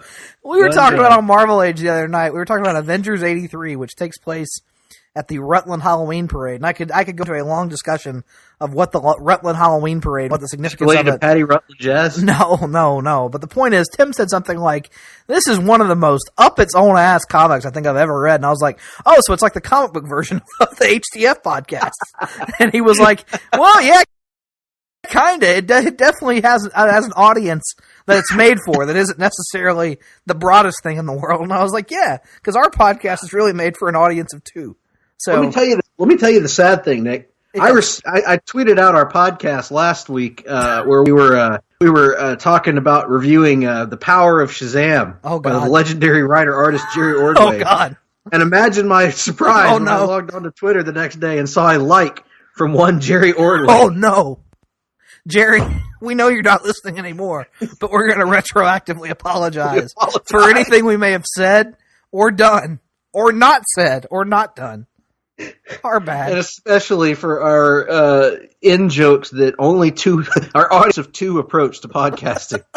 You know, we have a lot of in-jokes that I think we've repeated so often on the show that other people kind of have against their will had it beaten into them through osmosis. But the Jack Michaels, Michael Michaels, and Shawn Michaels thing, like no being would even have the basis of knowledge to understand why that is funny. And so, the obvious thing to do is to sit here and talk about it for 10 more minutes. And quite honestly, the thing that makes it the most funny, you have to have seen that table with the Admiral and this guy. And the damn oxygen tank. And the woman, the woman that always dressed more seductively than she should have. No, you always get those 2 mixed up. That was a different table. That was a different table? Yes. Who was the one at that table? The woman at that table was just some old, haggard-looking woman. The woman you're talking about actually worked at the post office with my dad. Oh. Well, so you might have had familiarity with her. No, I had no familiarity with her. Oh. Well, in any event, let's move on to James Gunn's The Suicide Squad, shall we? Maybe. Let's see how far we get this time. Wrestler and actor John Cena is reportedly in talks to join the cast of James Gunn's The Suicide Squad, according to Variety. Now, his role has not been revealed. However, speculation is that he is taking Dave Bautista's place as the Peacemaker character. Now, I don't know much about Peacemaker, and I don't know much about history. I don't know much trigonometry either. But I do know that I love Dave, and I was hoping for him in this movie. However, John Cena has been nothing short very good in every movie role that I've seen him in to this point. So, especially comedies. So, I'm actually good with this, Nick. I'd like to have Dave in there, but if Dave can't do it for some reason and they need to get another guy, I'm fine with John Cena getting this shot. Let's see what he's got. Yeah, I mean, I would have rather had Dave as well just because he's more of a proven commodity in my eyes. But hey, sure. If James Gunn's got faith in him, then we should have faith in him as well. Agreed. And he's done a good job. I liked him in that movie. What was that? Was it Amy Schumer movie called? Trainwreck. Trainwreck. Yes, that was a very good movie. Good Lord. What?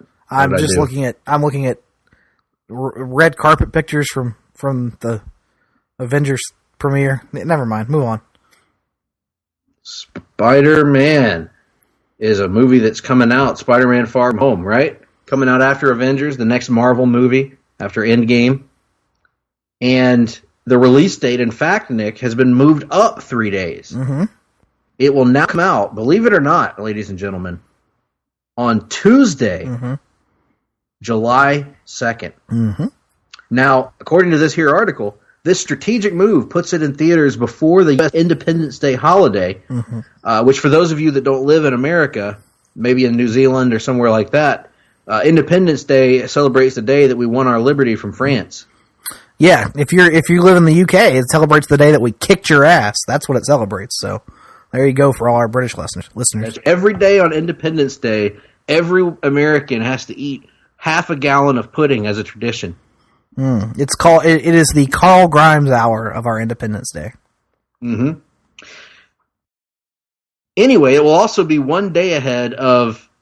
I have no idea what this term means, Nick. What is A24's Midsommar? It's a movie. A24 is a studio. Midsommar is a movie of some sort, I'm assuming. But I know for sure that A24 is a studio. Well, this change is reflected on Sony's website, but is yet to be updated on Marvel and ticket retailers' platforms. So, basically, we're going to get to see this movie a little bit earlier than anticipated. And what's going to be great, Nick, is if local movie theaters can incorporate this in their what is it, like $5 Tuesdays or whatever that we have down in Dothan. So, wouldn't that be something?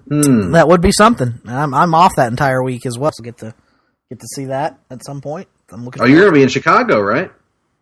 What? Or was that last year? I went to Chicago for a Georgia game 2 years ago. 2 years ago? Yes. But I thought you were planning just a regular general trip there. No, you have me confused with someone else. That's not possible. It is, and we'll move on. Oh, well. Live and learn. Yeah. Hey, remember Vince Russo? No. He was a prominent writer in the professional wrestling industry. Some controversy has followed him wherever he's gone in his career. Anyway, apparently there are two brothers that are not related to him, named Russo brothers. Joe and Anthony Russo. Tony Russo, as his friends call him. Oh, they are working on a documentary film about the legendary Marvel Comics creator Stan Lee. Mm-hmm. Now, of course, Stan Lee passed away tragically. Well, not tragically. He just passed away last year. He was just old. He was old, It wasn't a tragedy necessarily. That's what happens to people when you get that old. You just die one day. But it's sad. Yeah, it sucks. We all love Stan Lee. Nonetheless, the Russos are working on this documentary about his life and times. And when you combine the Russos' love of Marvel with a topic as lively and interesting as Stan Lee, and think about all the stuff that he must have seen and experienced in his 90-plus years, this is a pretty exciting project, Nick. Would you agree? It is. It is pretty exciting. I wonder what the take on it is. It going to be just a straight telling of his life story, or is it going to focus in on particular aspects or eras or what have you? I'm interested to see what the focus is, because if you're trying to tell the entire Stan from childhood through death, that's a pretty long story. It deserves a lot of real estate, so I'm interested to see how they go about it. Well, one thing that I'm excited to see how they go about, and by they I mean Marvel. I'm excited to see how Marvel goes about Thor 4. Because Thor Ragnarok actress Tessa Thompson, the lovely and wonderful Tessa Thompson, who played Valkyrie in the film, says that talks have taken place for a fourth Thor movie with the lovely and talented director Taika Waititi discussed to return. And no, Chris Hemsworth has been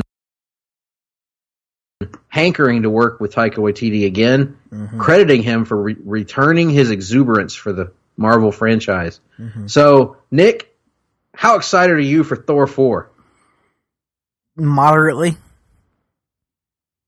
Very good. I'm extremely excited. I am moderately excited for this proposed version of Thor 4.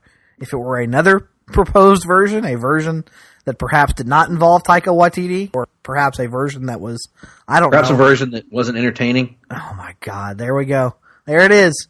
There it is, Greg. Can't be entertaining. There's never been any entertaining Thor comics because they weren't comedies. They weren't out and out slapstick, so they weren't entertaining as a result, right? Thor comics weren't comedies. Interesting. Pure comedies? I would say that Ragnarok wasn't pure comedy. I would say that you're full of doo-doo shit then. And you are seeking simply to argue for the sake of arguing. It leaned heavily on the comedy. It was very effective. If you had to pick one genre, what genre would you put it in? It would be action comedy. Oh my God, you're so full of shit. It's an action comedy. What? The action in that movie is better than the action in most other Marvel movies.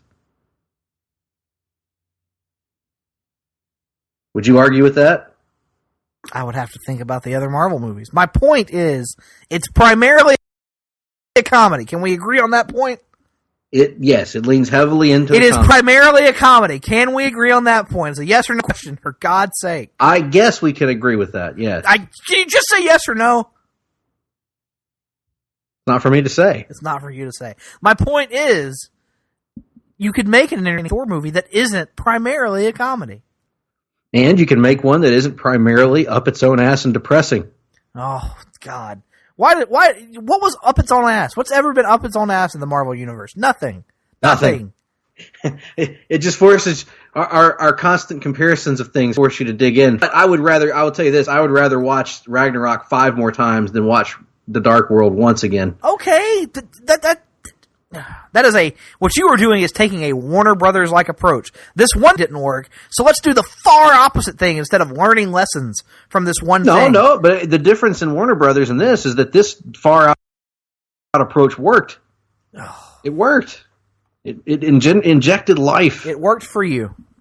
It did. That's exactly right. That's all I can speak for is me. That's right. And all I can is me, and I would like to see something, a Thor movie that realizes the potential of the printed page. Well, one thing's for certain.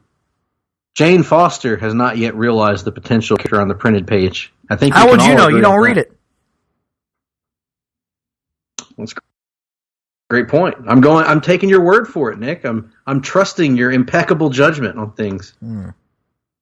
As you're a tastemaker in the comic book world, Nick. Well, don't make me go searching for tastemakers. I should bitch at Brian Cronin on Twitter. Jane Foster. Oh, what are the odds of us catching shit for this podcast, by the way? Oh, pretty high. Yeah. Jane Foster has changed from Thor to Valkyrie. This is not the story I thought it was going to be. I see. All right. Well, I was thinking we were going to do a story about the old what's her name being on Natalie Portman being on the Avengers red carpet, but no, it's appropriate that we're not touching story about that. a comic. So, new details of Marvel Comics' upcoming Valkyrie ongoing series have been revealed on Marvel.com, including. Are you ready for this, Nick? Yeah, I'm ready. The identity of the hero taking on the mantle of the fabled guide to departed heroes. I didn't even know that was her deal. And that hero is you wouldn't know that, Greg, because you only watched Ragnarok. Foster. Well, oh well. I'm I bet you don't know the history of Talkie Tawny, do you? No, I don't. Neither do I. No, I don't. I don't either. Now, what's that have to do with anything? Because you've only seen the movie and a few other things.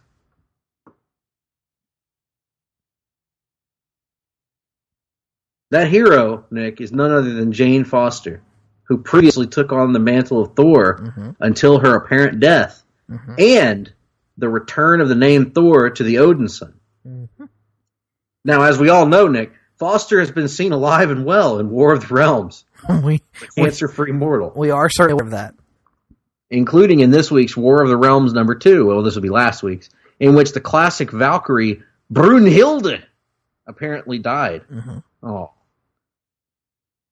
Anyway, Al Ewing and Jason Aaron are co-writing this, and what are your thoughts on this way of kind of keeping Jane Foster in the forefront of Marvel while not having her be Thor? Excellent idea. The character of Valkyrie is one that I would say is decidedly like C-list in the Marvel Pantheon. And this is a way to raise the character's profile by attaching the momentum of the Jane Foster push of the last few years to it. Keeps Jane in the role, like you said, without having her be Thor. And hell of a creative team. Jason Aaron is, he has said that Al Ewing will be the primary writer, but Al Ewing did an outstanding Loki solo series a few years back. So he knows this mythology very well. He's a very good writer. He's kind of my preferred choice to take over whenever the day does come that Jason Aaron steps away. But all these things sound good to me. I'm for this. And by for this, I mean I may or may not at some point in the future read it on Marvel Unlimited. Let's be honest, probably not. And what better way to end the rundown than on that note? Well, you know what that means, Nick. What does it mean, Greg? It means that this is time, that it is time, and this is time for our weekly segment where we talk about the things that we've been reading and watching. It is a segment known the world over as Reading and Watching.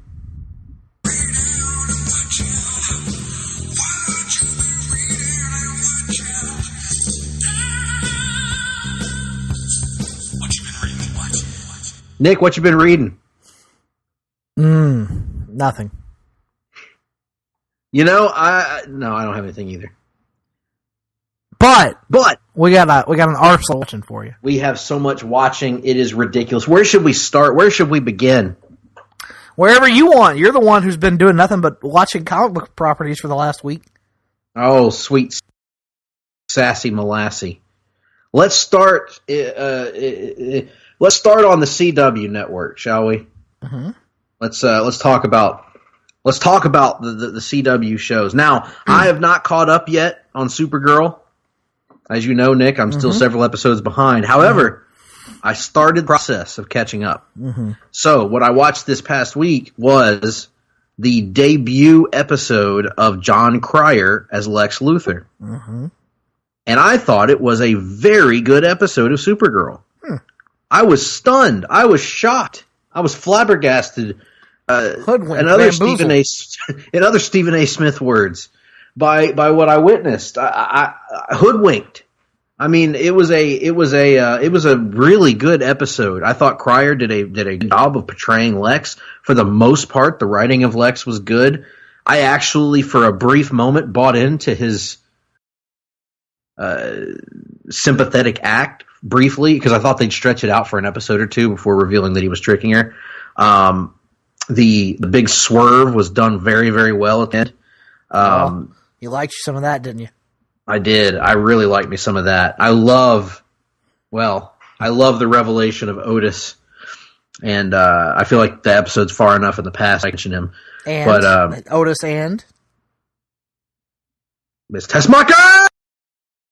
Yep, I knew you'd pop for that.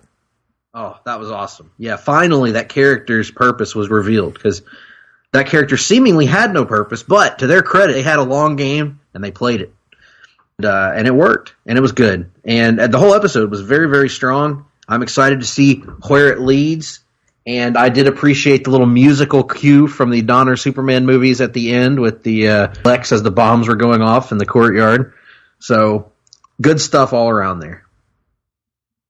Glad to hear it.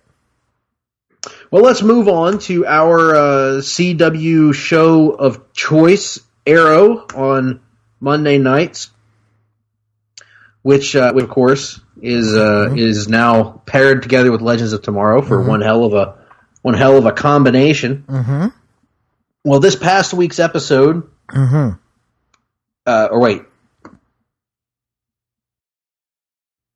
this past week's episode, not last night's episode, but nonetheless, was an episode. We've only been doing it this way for, God, Greg, I don't know, 6 months now.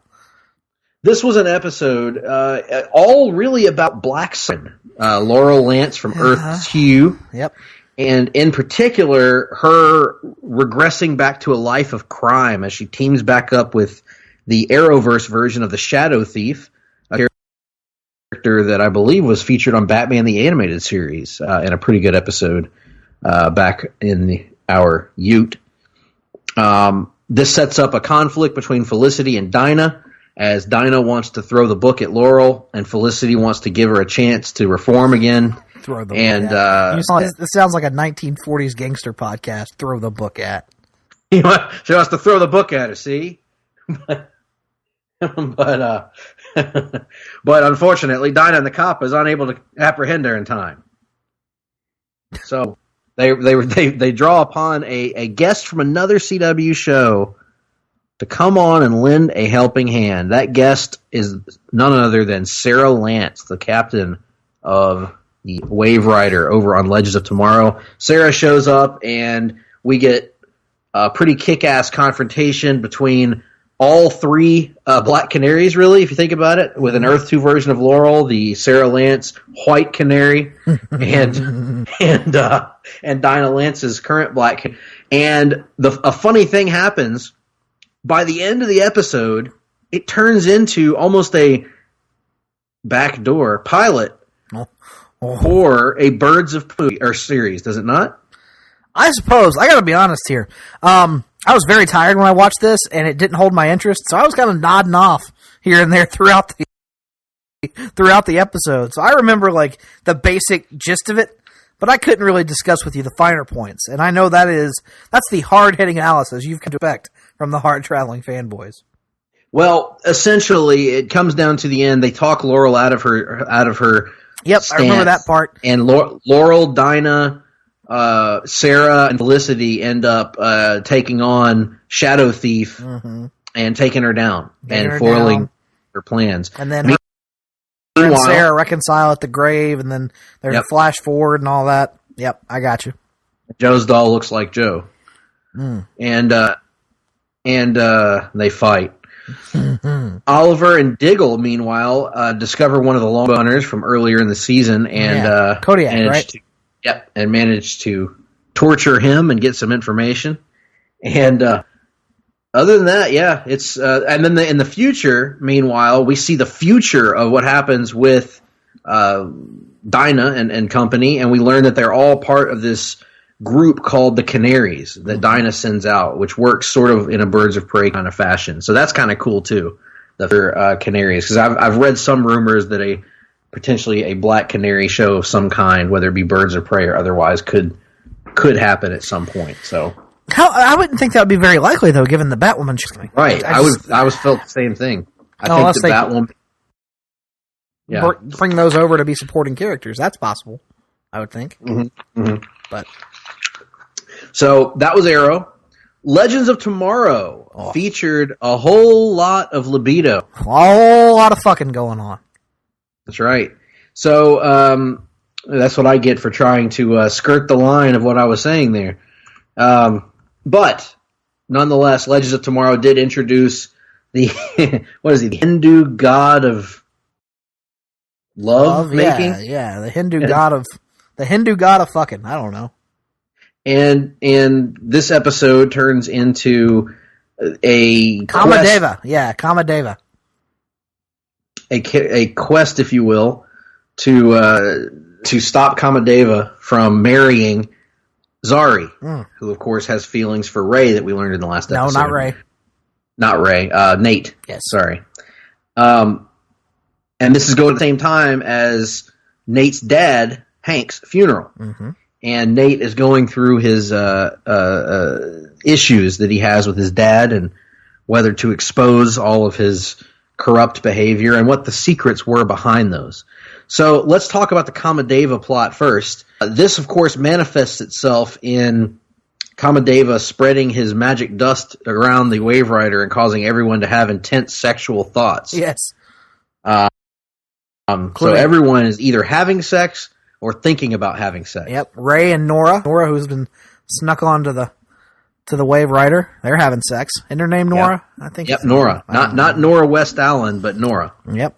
Nora Dark, not Nora Freeze, not Nora West Allen, Nora Dark. Nora Dark. And a shirtless Ray seduces her in bed.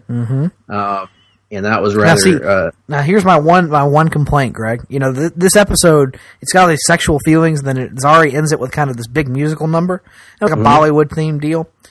But Sure. I think they missed an opportunity for her to have a musical number where she goes, "Come on, come on, Nate, come on, comma, you don't have to fight. Hot dog, I feel lucky tonight." A fictional threesome between those three takes place, and Dwight Yoakam and Lyle Lovett have to just watch on in agony, cry and touch themselves in the corner, or touch each other in the corner, whichever. Who knows, man? Yeah. Who knows, man? It's not for me. It's not for us to say what kind of action those two sex pots had going on. Did you know that Ray Palmer, who's played by Brandon Routh, and Nora, who's played by someone else, they are married in real life? Are they really? I did not. Yeah, they are married in real life. Oh, so they probably were looking forward to getting it on the Wave Rider. But it of course it ends. And I'll be honest with you, I thought this sequence kind of saved the episode for me in some regards. The Bollywood music number at the end was just classic Legends. Mm-hmm. Only Legends can pull this off. Yep. So that was good. There is actually a great scene, the most powerful scene. You're getting all this comedy, and then they drop this incredibly powerful scene on you with Nate dealing with his father's death and kind of coming to the realization that at the end of the day his dad was complicated, but that he did love him. Mm-hmm. And so there was this great kind of heart-wrenching scene where Nate realizes he's never going to have that conversation with him, but kind of comes to terms with how everything was. So that was kind of cool. So, but yeah, overall, I thought this saved itself and turned into a good episode. Now, your thoughts on that, Nick? On the stuff? Just the episode in general. Oh, it was great. I love the episode. From pretty much from beginning to end.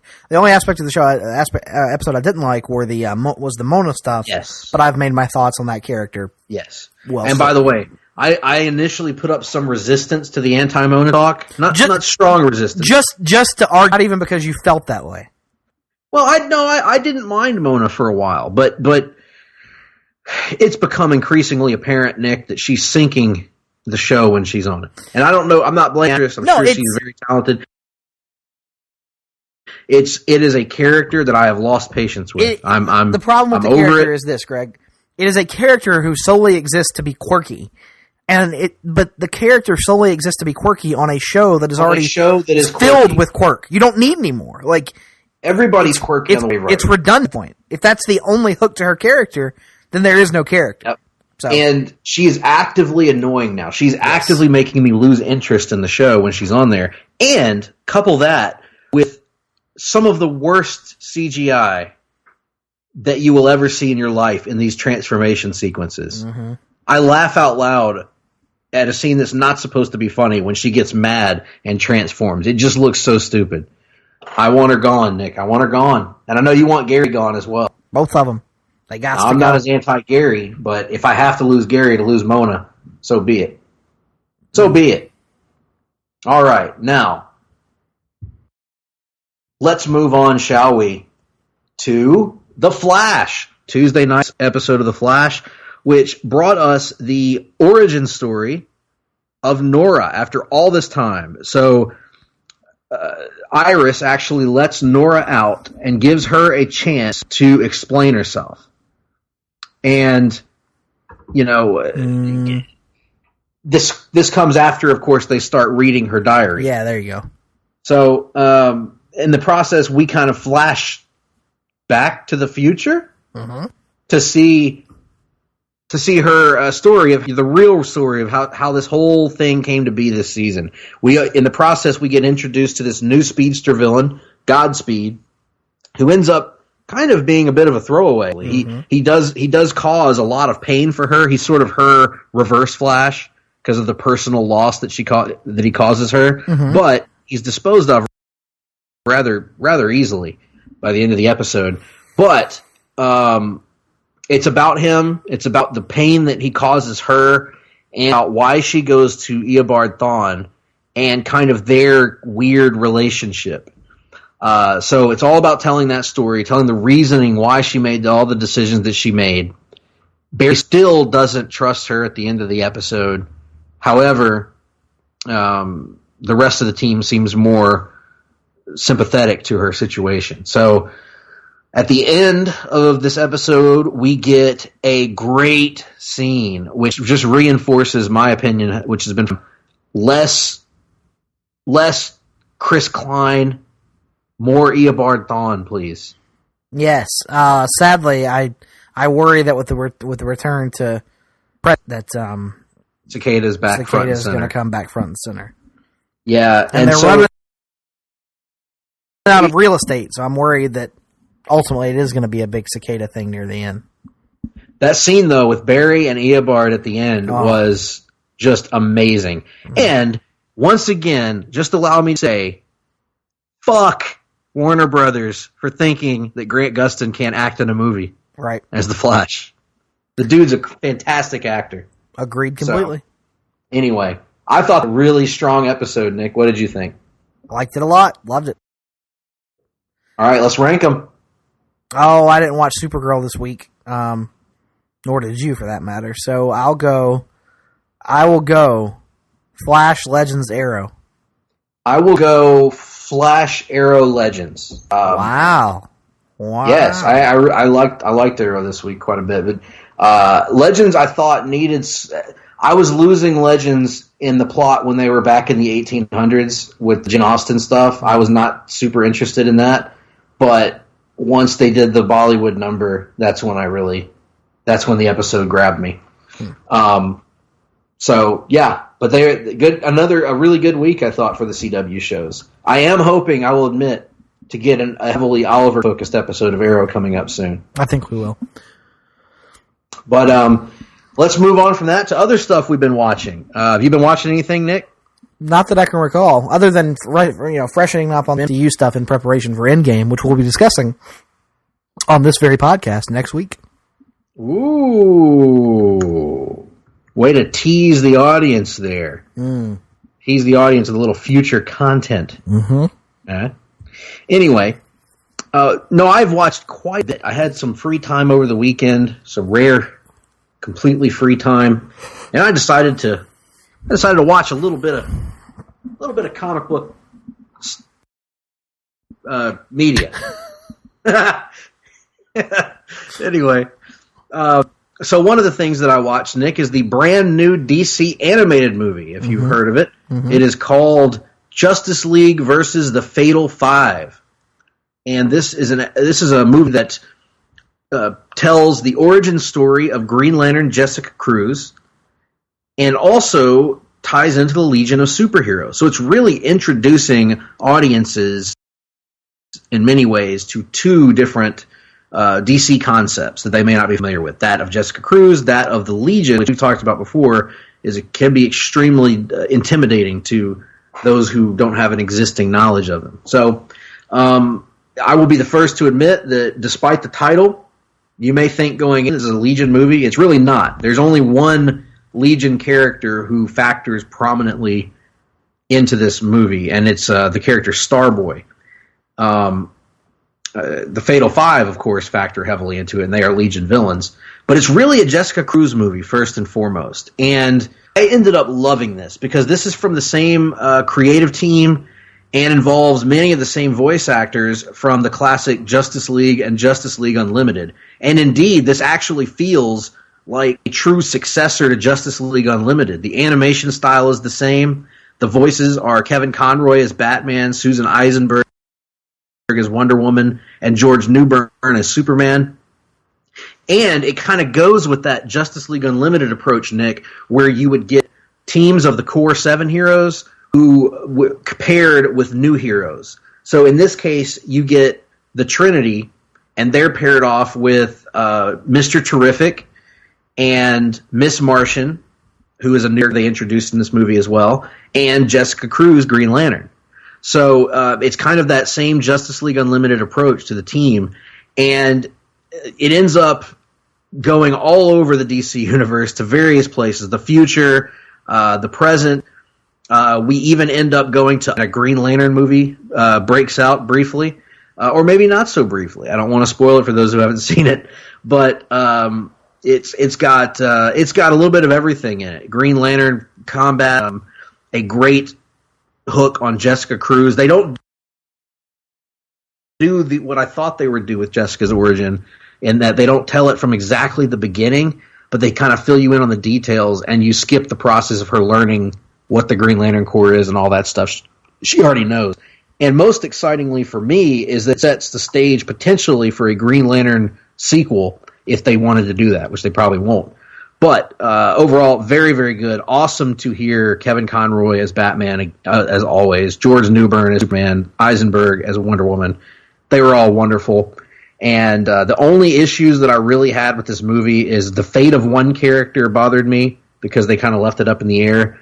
And there are a couple of dialogue moments that don't work for me. One of them is Batman referring to one of the villains as he says, "Bring it, Skeletor," which is a weird line coming from Batman to me.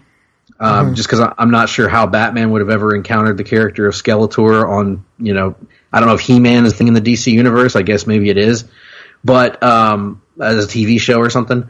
But the other line that really bothered me was the Green Lantern Salak, who is very businesslike, dropping the term "fart nuggets" when he's put in a dangerous situation.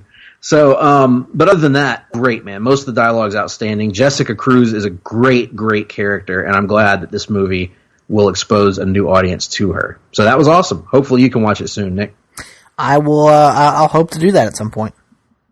And in addition to that, I caught another episode of Young Justice Outsiders on the DC Universe platform.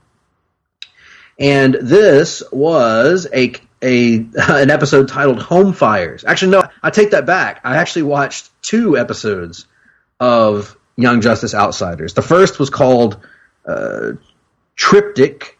I think I'm pronouncing that right. Maybe not. Nonetheless, we get another... I don't want to spoil too much about this episode because you haven't seen it, but it's a great episode where... it's almost told in a non-linear kind of Tarantino-like fashion where we're jumping around the timeline to tell this story over the course of a few days from different characters' perspectives to sort of put the whole narrative together. Thought it was very effective.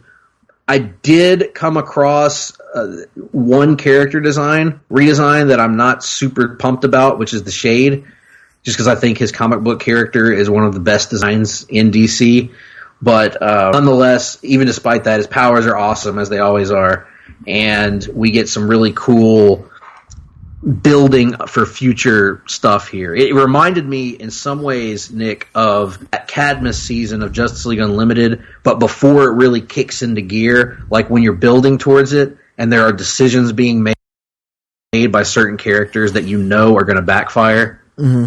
It kind of feels that way. So, and then the other episode was called Home Fires, and it is the Young Justice debut of Lobo as he comes to Earth to go after the character of Forager. And it's just, I don't want to spoil anything about this. It's just terrific. It's outstanding. They do not depower Lobo. I'll put it that way. And we also get a plot where Ocean Master is seeking revenge on those who have wronged him by hunting down the wives and children of superheroes. So that's another one to keep in mind. Which, yes, Young Justice is a show, Nick, where superheroes are allowed to have wives and children. And bad things are allowed to happen, and people are allowed to be upset about it, which I know that you hate when that happens. No, I mean, I was personally waiting for a Bollywood dance routine to break out in this episode, but it didn't happen.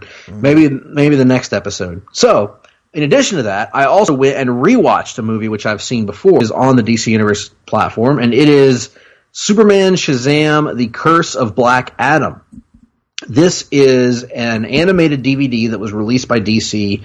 Oh gosh, probably about a decade ago, maybe a little bit more recently than that, maybe 2010 or so, and it features a 20 minute roughly original story called The Return of Black Adam that introduces Captain Marvel. It is, stop me if you've heard this, Nick, it's an origin story of Captain Marvel Shazam. I wouldn't know anything about those. And involves him interacting with Black Adam and Superman interacting with the both of them. Great story. really good stuff across the board here.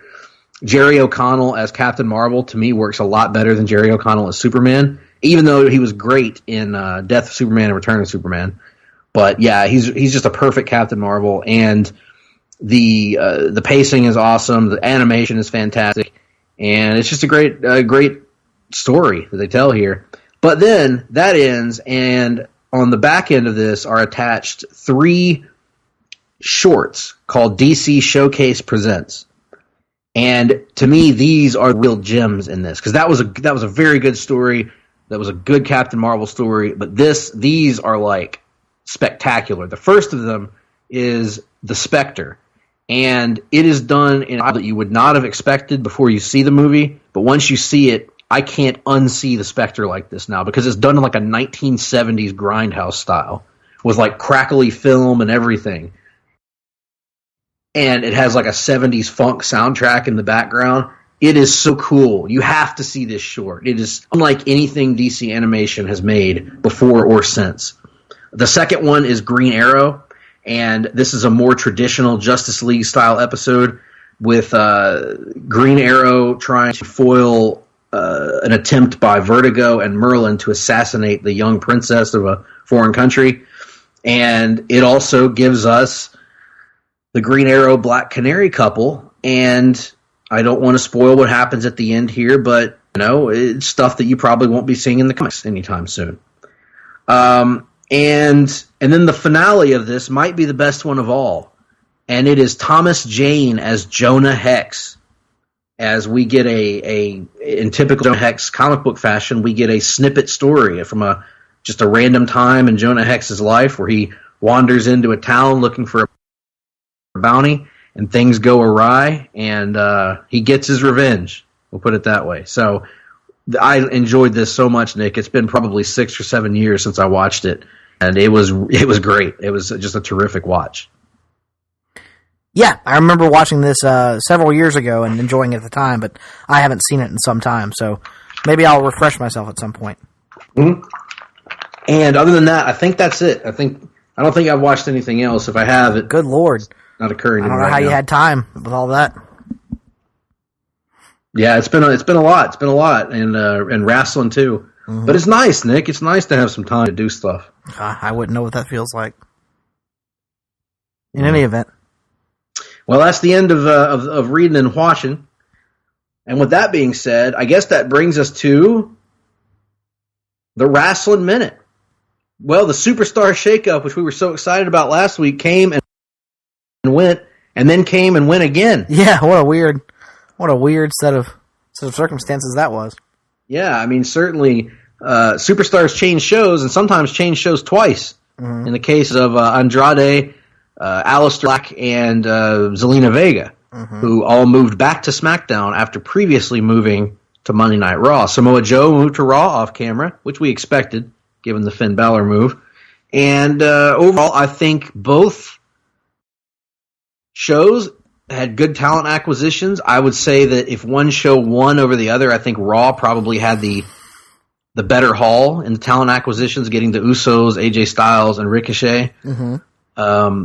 I think SmackDown, and Joe. SmackDown, it's probably its best tag team in the Usos, and also lost the Bar due to Sheamus' injury. Cesaro was shipped off to Monday Night Raw off camera.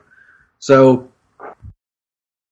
SmackDown's tag division is kind of hurting right now, especially with Big E being hurt. Mm-hmm. The New Day's out of the picture, seemingly. Yep. So, and the other one right now is that Jeff Hardy might be hurt as well. So just a series of circumstances for the old SmackDown tag division. Yeah, I'm a little worried about SmackDown right now, my beloved SmackDown. But Raw, I have to say, week 1 post shakeup, Raw did pretty well, in my opinion. I enjoyed this week's episode quite a bit. 2 really strong matches, one in particular with AJ Styles, Rey Mysterio, and Samoa Joe, which we could have had last year, but just has never happened. And ended up being one hell of a match. Yep, it was. It was a good episode of Raw. I enjoyed it very much, and I'm looking forward to see what if the new additions breathe some life into the show, which has been struggling for the last several months. It feels like. Yes, totally agree. Well, with that being said, folks, that's been the Wrestling Minute. Oh, and I didn't tell you how I found out it was the Wrestling Minute this week. Yes, I looked at the LCD clock that we have recently had installed in our desks here in the L-shaped studio in Vancouver, British Columbia, Canada. That's absolutely right.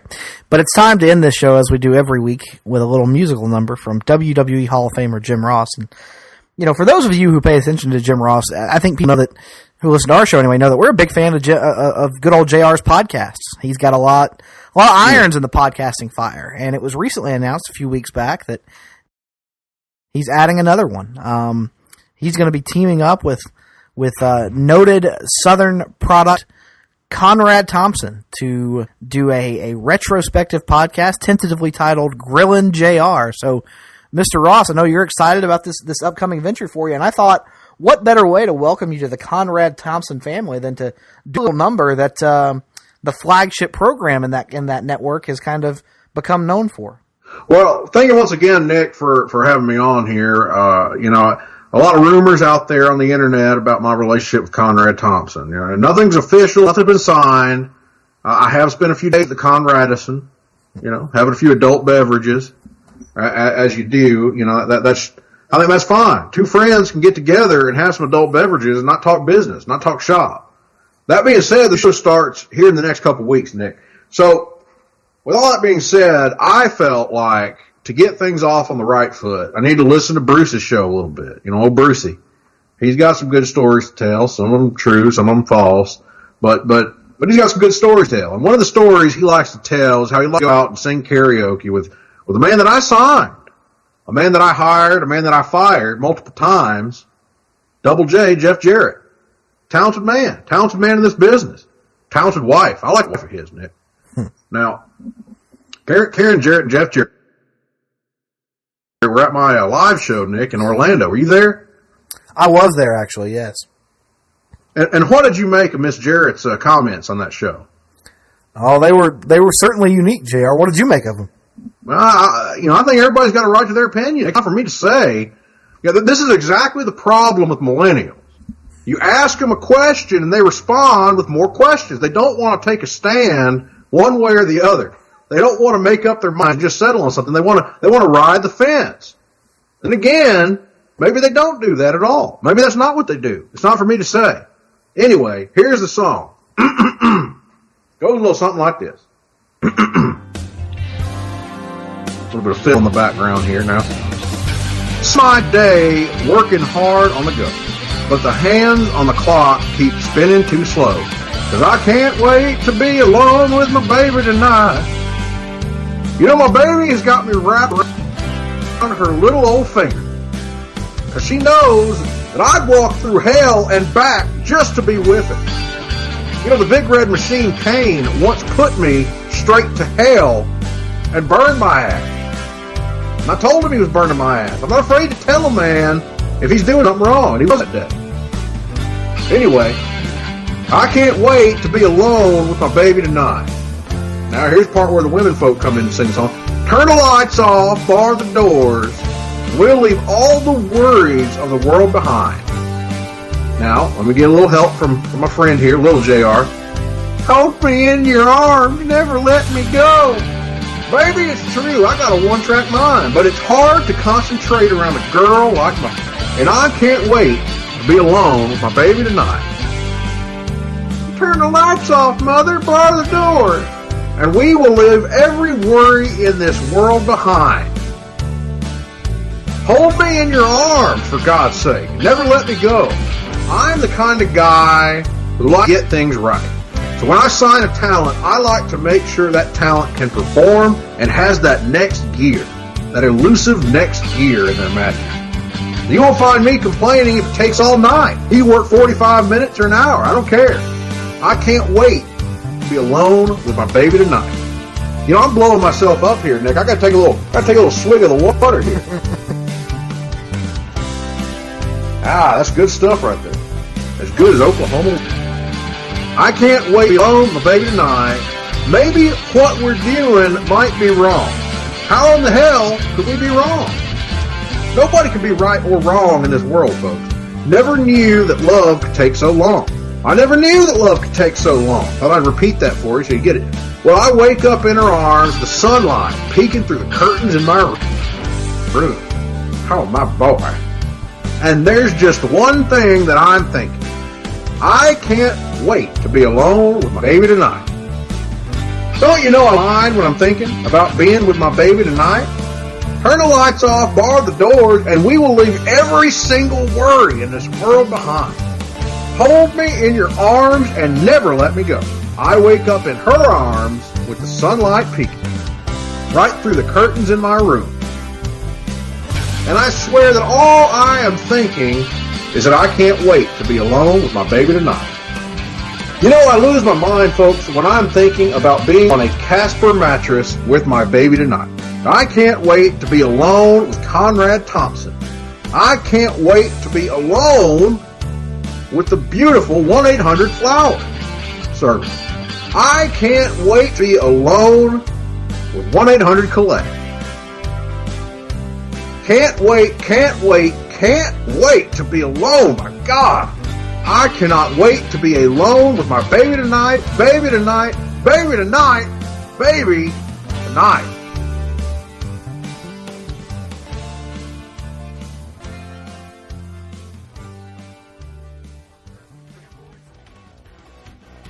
Hard-Traveling Fanboys, Hard-Traveling Fanboys, Hard-Traveling Fanboys, Hard-Traveling Fanboys, Hard-Traveling Fanboys, Hard-Traveling Fanboys, Hard-Traveling Fanboys,